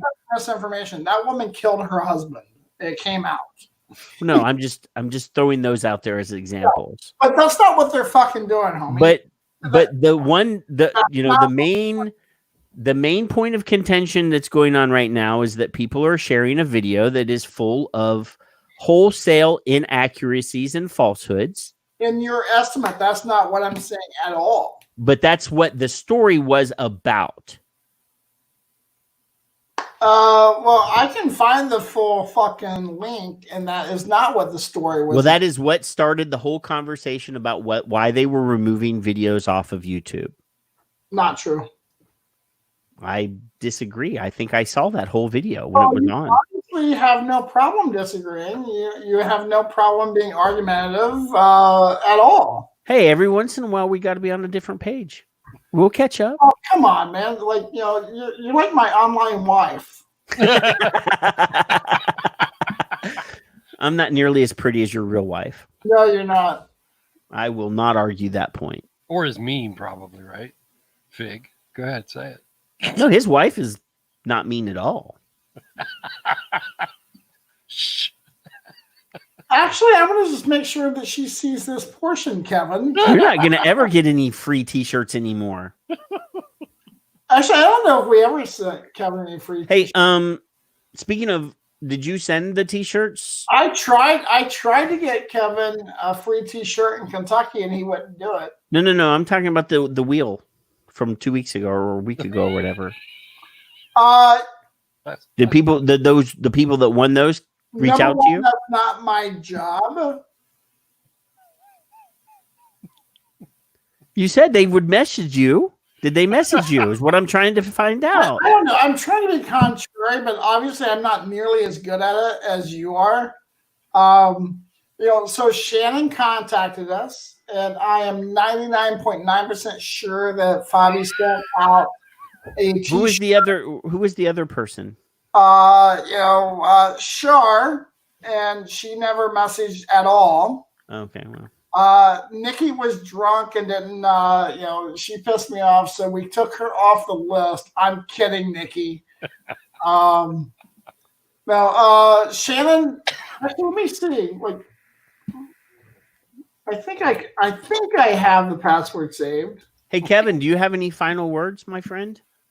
I did. Oh no, we're not done. No, I'm while you're looking. We're not done, but while poor Kevin hasn't said anything in like an hour. He should have stood up for his friend Fig, though. I'm letting you roll, just the way you are. Oh, Where's the? Push the Ray Yeats stuff. I am so pissed off about that. It broke my fucking heart. Ray J. I tell you, I hope that they do a GoFundMe or something that. Yeah, they need to help him out. Yeah. I don't have a lot of scratch, but I've got a few bucks, and we can share that and hopefully get more. Yeah. Yeah. So the wheels keep turning, as you guys know. Ray, I'll go back to Ray, Patrick.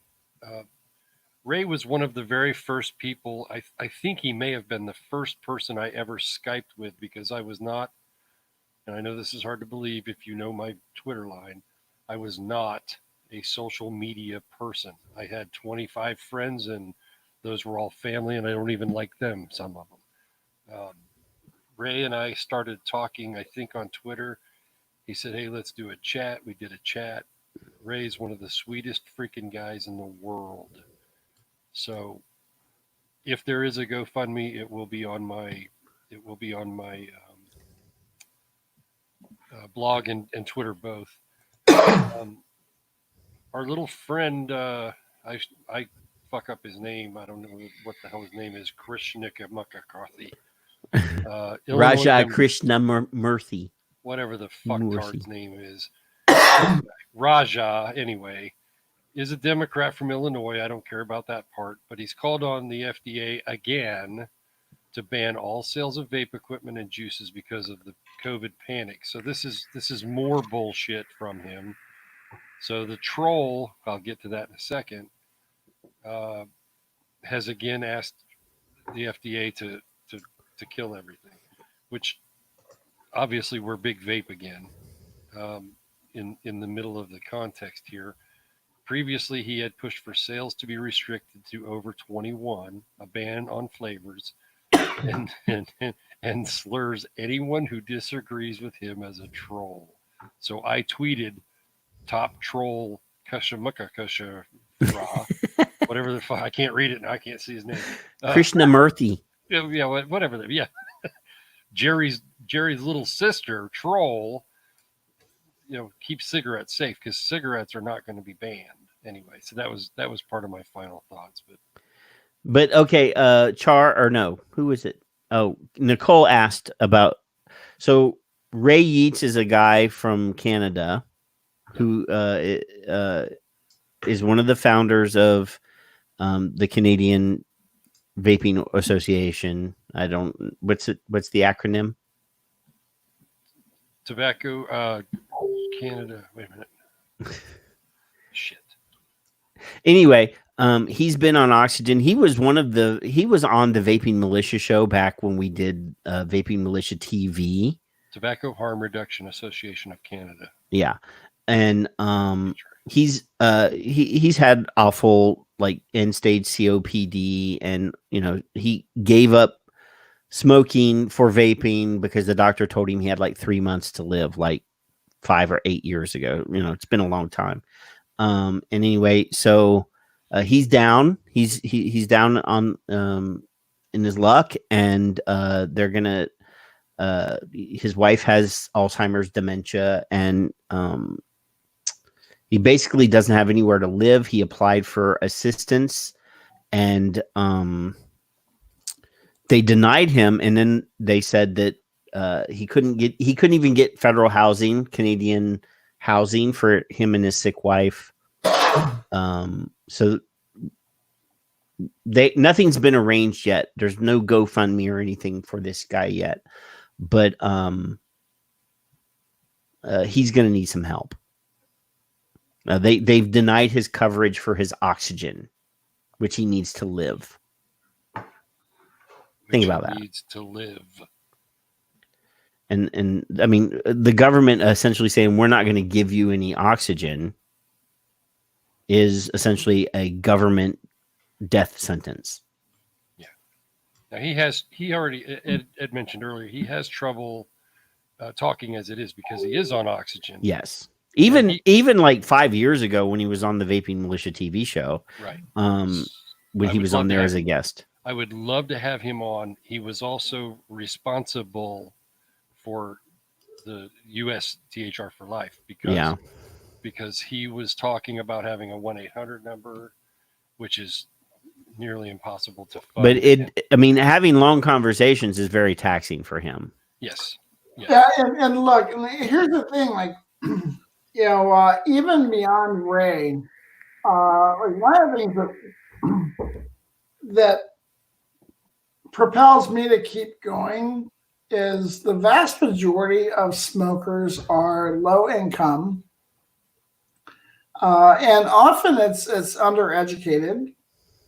People that can't defend themselves, people that can't get out and like fight for themselves, and like we talked earlier in the show about like some of the reasons why these policies come into place, and it's because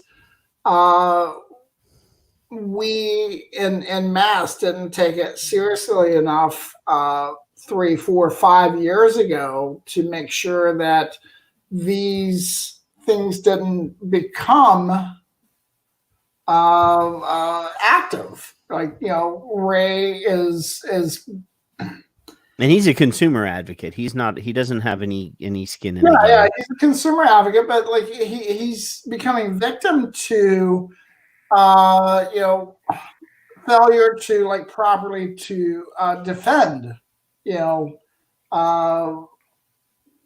actions against us years ago. I'm not familiar with all the fights in Canada by the year. I know of a few of the larger ones, but these things are happening here in America. I mentioned earlier in the show when we first talked about Ray that here in California we now have like very strict ordinances that are often tied to government programs, subsidies and otherwise. And we're going to if we can get a GoFundMe link, we're going to contribute to helping him out. But really, what folks need to understand, and this is one of the reasons why I'm so hell bent on this, action by Google, to only side with entities that are against us. And it's not just against us vapors, it's against public health. Like if you look at the history of the World Health Organization, this is the same fucking organization that effectively caused a immediate ban of all vapor products in India in one day. No fucking fight, no public hearings, nothing. It was like one day India woke up and said, yeah, you can keep smoking, but no vape. And I've got a real issue with that. This is a look, Patrick and I are going to disagree on this, and we'll probably disagree on this for a long time over. But this is big tech censoring dissent. And yes, I hear what he's saying that a part of the rationale is over coronavirus misinformation. But no, this is not a simple coronavirus misinformation lockdown. This is a incremental approach to satisfy a larger agenda. You know, you don't have a company the size of Google that would falter and make such a bold, for want of a better way of saying it, move to remove 25% of the information and bolster the authoritative information by 75% for something that is only a 2 to 12 month situation. They're not going to do that. This is a really large thing, and you know, look, the shut up and obey. No, it's not good for any of us. It's not good for any of us, and it's going to like cause people to go underground and like to not say anything.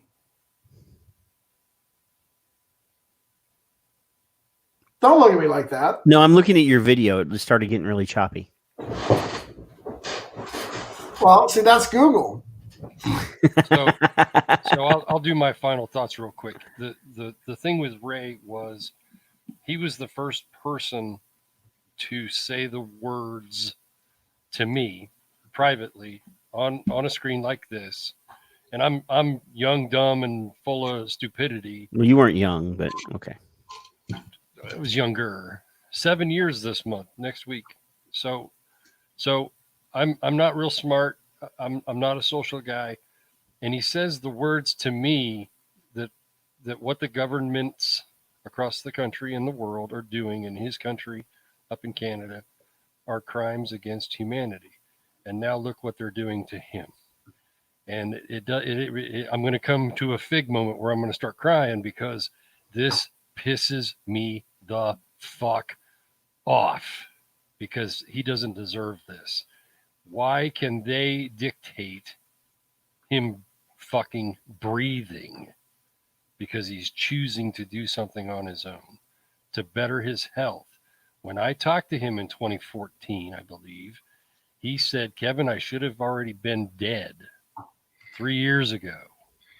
This saved my life. He's one of the few, when he says it saved his life, he's lived to now. And now they want to kill him.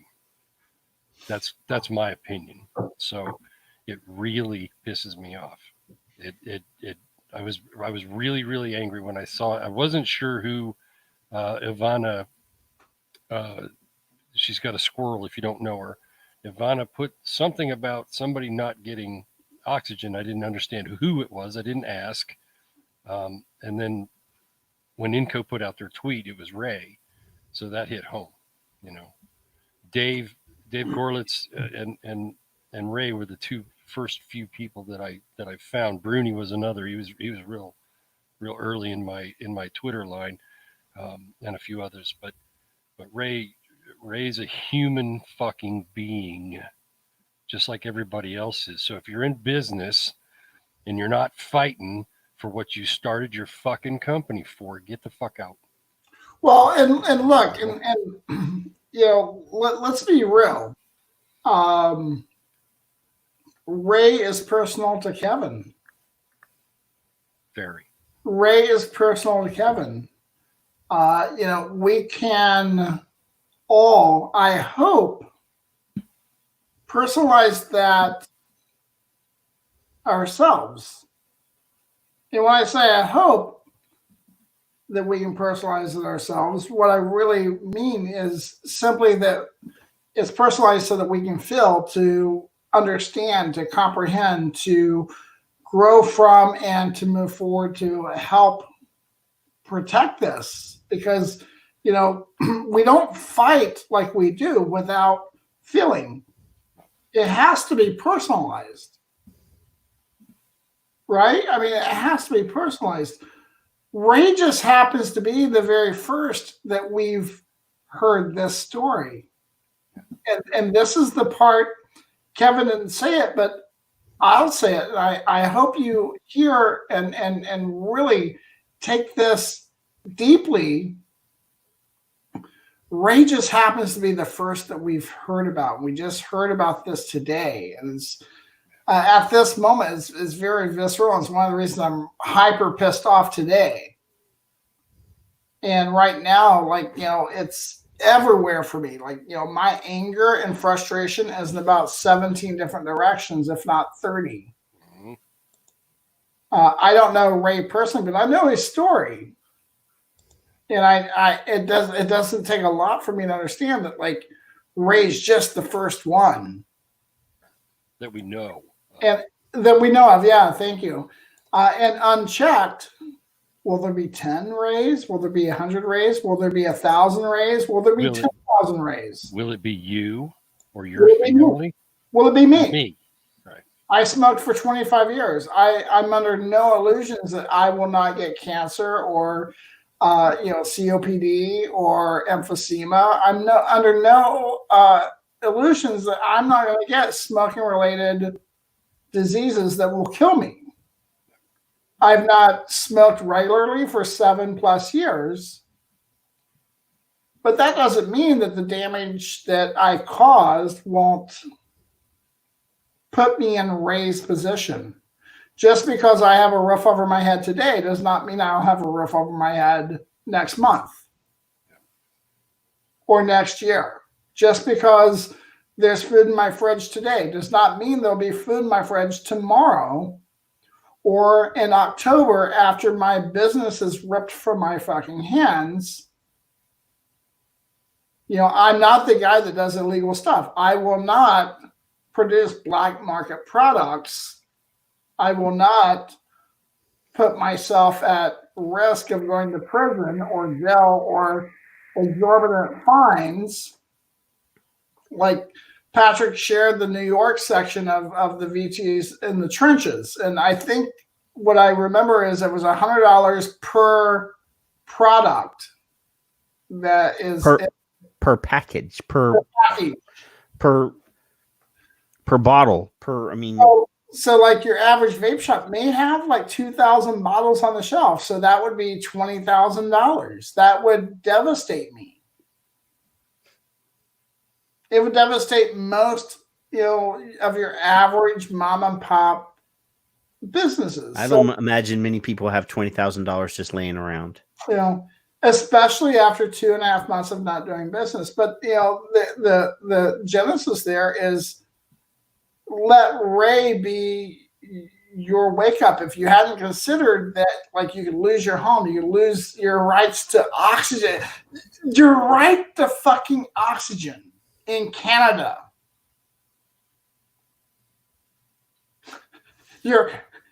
Ray is in Canada and the access to oxygen has been denied. That's absolutely fucking incredible. So, like, Kevin, I know Ray's your friend. I'm so sorry for you and your friend. And, he's all of us. He really is. Yes. Every fucking one of us. Yes. And I pledge, like, I will contribute. I'll share. I'll donate. Hopefully there is something that we can do financially, because that's like the least that we can do. But we need to understand that, like, it's not going to stop with Ray. It is not going to stop with Ray. Yep. So,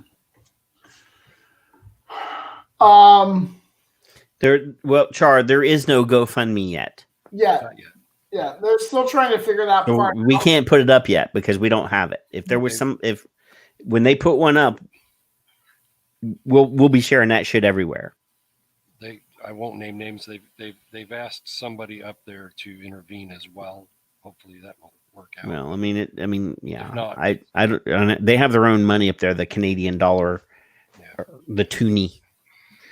Well, and like this is one of the reasons why we need to maintain consistency in our trade organizations. Like, The Canadian trade organizations have been having conversations regularly with the government. But, if the Canadian trade organization runs out of money, they run out of conversation. So hopefully the businesses up there are picking up on this and using it. Like one of the failures of our space as far as representation goes is, if you have to choose on what you promote and put into your PR, like if you don't have a PR budget to like raise story to a larger status. I mean, like, look around our nation at how many things that like come to light that cause change. Oftentimes it's because there was financial backing, like a lobbyist group or an organization picked up on Joe's story or Samantha's story and says like, hey, we can use this. Like look at Greta Thunberg. Like she's now like on a fucking CNN panel as an expert on COVID. Why is she an expert? Because there were so many organizations that's like, we're gonna elevate this platform, this story onto our platform. But if we're not supporting our organizations, they simply don't have the money, the financial prowess to do those things.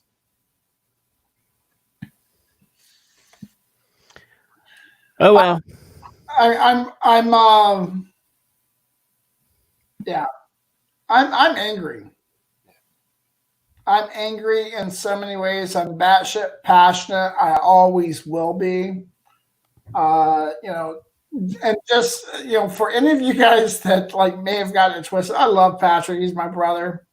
We're not going to see eye to eye on this probably. Hopefully he goes and has a bourbon and like says, maybe Google does have too much maybe they are like Ma Bell. Maybe he does, maybe he doesn't. But at the end of the day, and I'll just make this my final thoughts. At the end of the day, let's remember that this industry, while it's, it is where it is, but it did start with passion. Passion is what created this. We're a whole bunch of, we're a motley crew. We're like the island of misfit toys. Really, we truly are. Vast majority are, folks that came from, backgrounds that wasn't, highly educated or professional backgrounds. Yes, we do have a few of those, but most of us, we're just like normal, everyday Americans that said, hey, I like this. Let me see if I can make a living while helping others. That's what this is about. Folks open up vape shops that became, multiple shops, or folks open up distributorships, blah, blah, blah, blah, blah. We know what this industry is, but never forget that it was built on passion, and passion is radiant. We'll get angry. We'll get mad. We will also grow our love too. And hopefully that love becomes activism, becomes advocacy. We've got to keep this around. And I want to end my night with you all with a video. It is 59 seconds, and it's something I think about on a regular basis, and I think it will tie in with, where'd it go? Shit. There it is. I think I have to turn up this because it's not going to allow me to share. Hopefully you guys can hear this. This is very personal for me and my entire family. I believe that my dad is alive today because of vaping. My dad smoked for 56 years. He's had multiple heart attacks, stents in his heart and stents in his legs. 1 year after he started vaping, he went back for his checkup. The pulmonologist that was treating him called the hospital and accused them of sending him the wrong x-ray because that's how dramatically his lungs had improved. So that made me super passionate just watching him go through and how much better he feels. I've been smoking for about 20 years and I went into my first vape shop, bought a full setup, got educated on how to use it, and came home and never smoked another cigarette. And that was 7 years ago. It's not just my father, it's my wife, me, both of my aunts. We've all quit smoking because of vaping, and we're all leading a much healthier, happier life.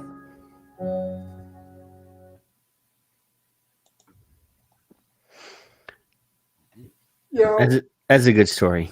Yeah, just Stacy's awesome. so like just remember, like, you know, we're dealing with lives here. Said that I might be a sex addict. I don't know why I'm hoping I can have an. We're dealing with lives here. Let's just keep that in mind. Stacy's story is very, very powerful, yes, but you know her father's story is not different than Ray's. You know, he's an older gentleman that, you know, he was having health issues that, you know, were brought on by, you know, smoking, and he couldn't quit until vaping. You know, this technology is extending lives. It's allowing us to be with loved ones longer. And it's special. So I want to say thank you to Patrick and Kevin, of course. Patrick, you fucker. I love you. You're wrong. But really appreciate everyone that hangs out with us on these evenings. They're very near and dear. I can never promise you what fig you're going to get. Some days you're going to get a happy one. Some days you won't. Shannon Brown did get her T-shirt, and we included a couple liquids for her. Shar did not get anything because Shar did not email me. And I do remember she made a comment in the chat that night that she was talking about a shirt. Like, I wasn't sure she wanted a shirt, or, you know, I think she won a mod, right? Yeah, she won the teal one.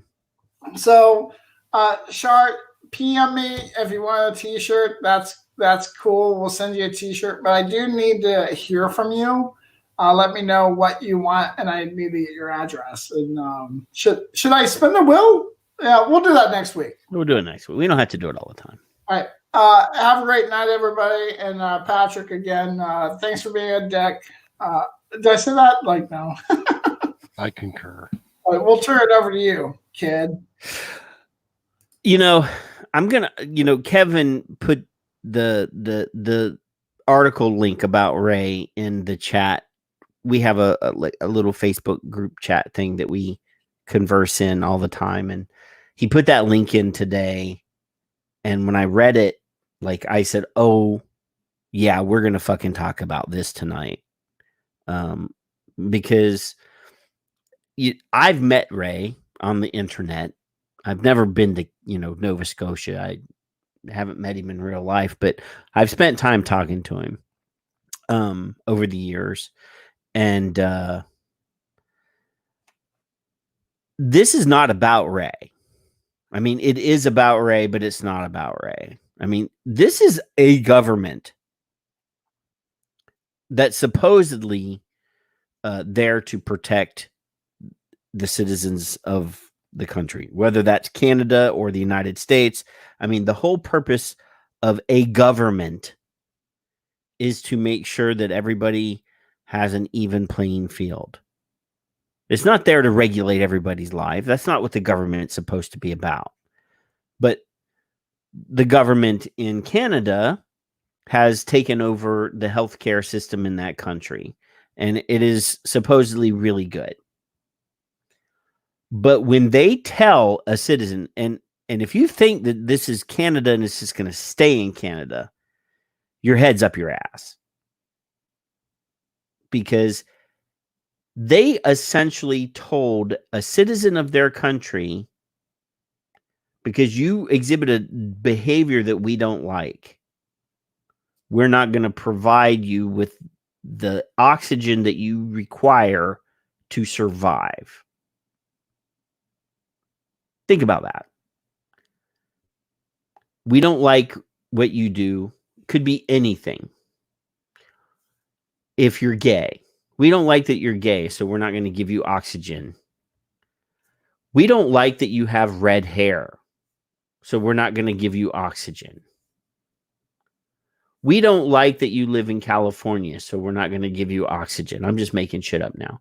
But they could literally deny life-sustaining oxygen to someone just because they exhibit a behavior that they don't like. I mean, this is a man who has lived his entire life. He's not a young man. Spent his entire life working and putting into the system to be denied when he's down. To be, they're telling him no because he's asking for help. Because he has a wife that's sick. That he's sick and can't do what he needs to do to provide for himself. This is the government saying, we're not going to give you oxygen and we're going to let you die. We're not going to help you put a roof over your head because you vape and we don't like that. What else? I mean, where does the line exist? Where is there a line? Show me this fucking line that says what is approved, what is not approved. What is okay? Because I'll guarantee you next year, that line is not going to be in the same place. They're going to move that fucking line because every year they're going to take more. The next year they're going to fucking take more. We can't stand by and allow this shit to happen. He vapes because he doesn't want to die. He was a smoker. He got diagnosed with COPD. The doctor said you have 3 months to live. And he made the change. And that's been years ago. He's surpassed the doctor's 3-month estimate because he chose to try something different. To try something that, at the time when he started vaping was brand new.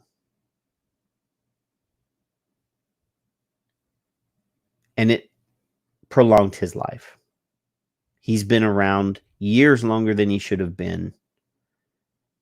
And now they're punishing him for living longer, for choosing a life-saving alternative, for being around and it's inconvenient for them. Just think about that. When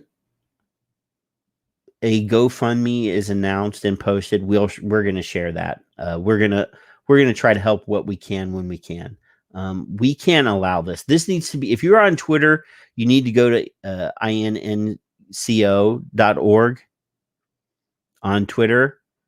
And we need to be finding every policymaker in Canada, in Nova Scotia, and letting them know that we are aware of their decision, that we know that they fucking slammed the door on this man. And, hashtag save Ray Yates, hashtag I stand with Ray Yates. We need to let them know. So if you're Canadian, Sean's gone, but if you know somebody in Canada, we need to know who it is that we need to target. These policymakers, these people in command, in control, they literally hold his life in their hands. They hold the life of his wife, who has dementia and can't be on her own. This man is dying, and he's still trying to take care of his wife. This is unconscionable. But anyway, you guys have a great weekend. It's 1 a.m. here. When you go in, your spouse is in the other room or in the bed, kiss her, go give the kids a kiss on the top of their heads while they're sleeping. Enjoy your weekend. Tomorrow is Saturday. Hopefully you have a good day.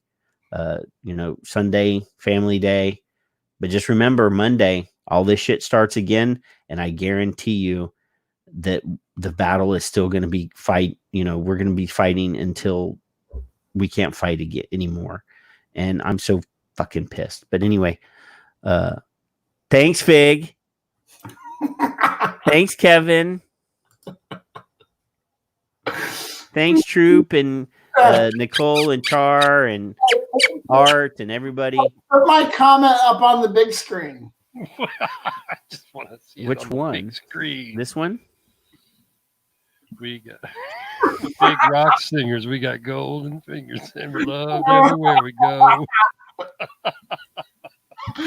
We sing about beauty. And We all usually side with Patrick, but I don't think that our friends are going to compete. I don't know. There were quite a few. Patrick was right sitting there too. So don't be trying to twist the facts, my friend. Like when you're like, oh, business, you can't tell business what to do. Like, yeah, on the base level, but when we have the conversation go a little bit longer and they understood a little bit more about the root of it, people realize that, like, hey, we can't have motherfuckers. These Google is not a public utility. No.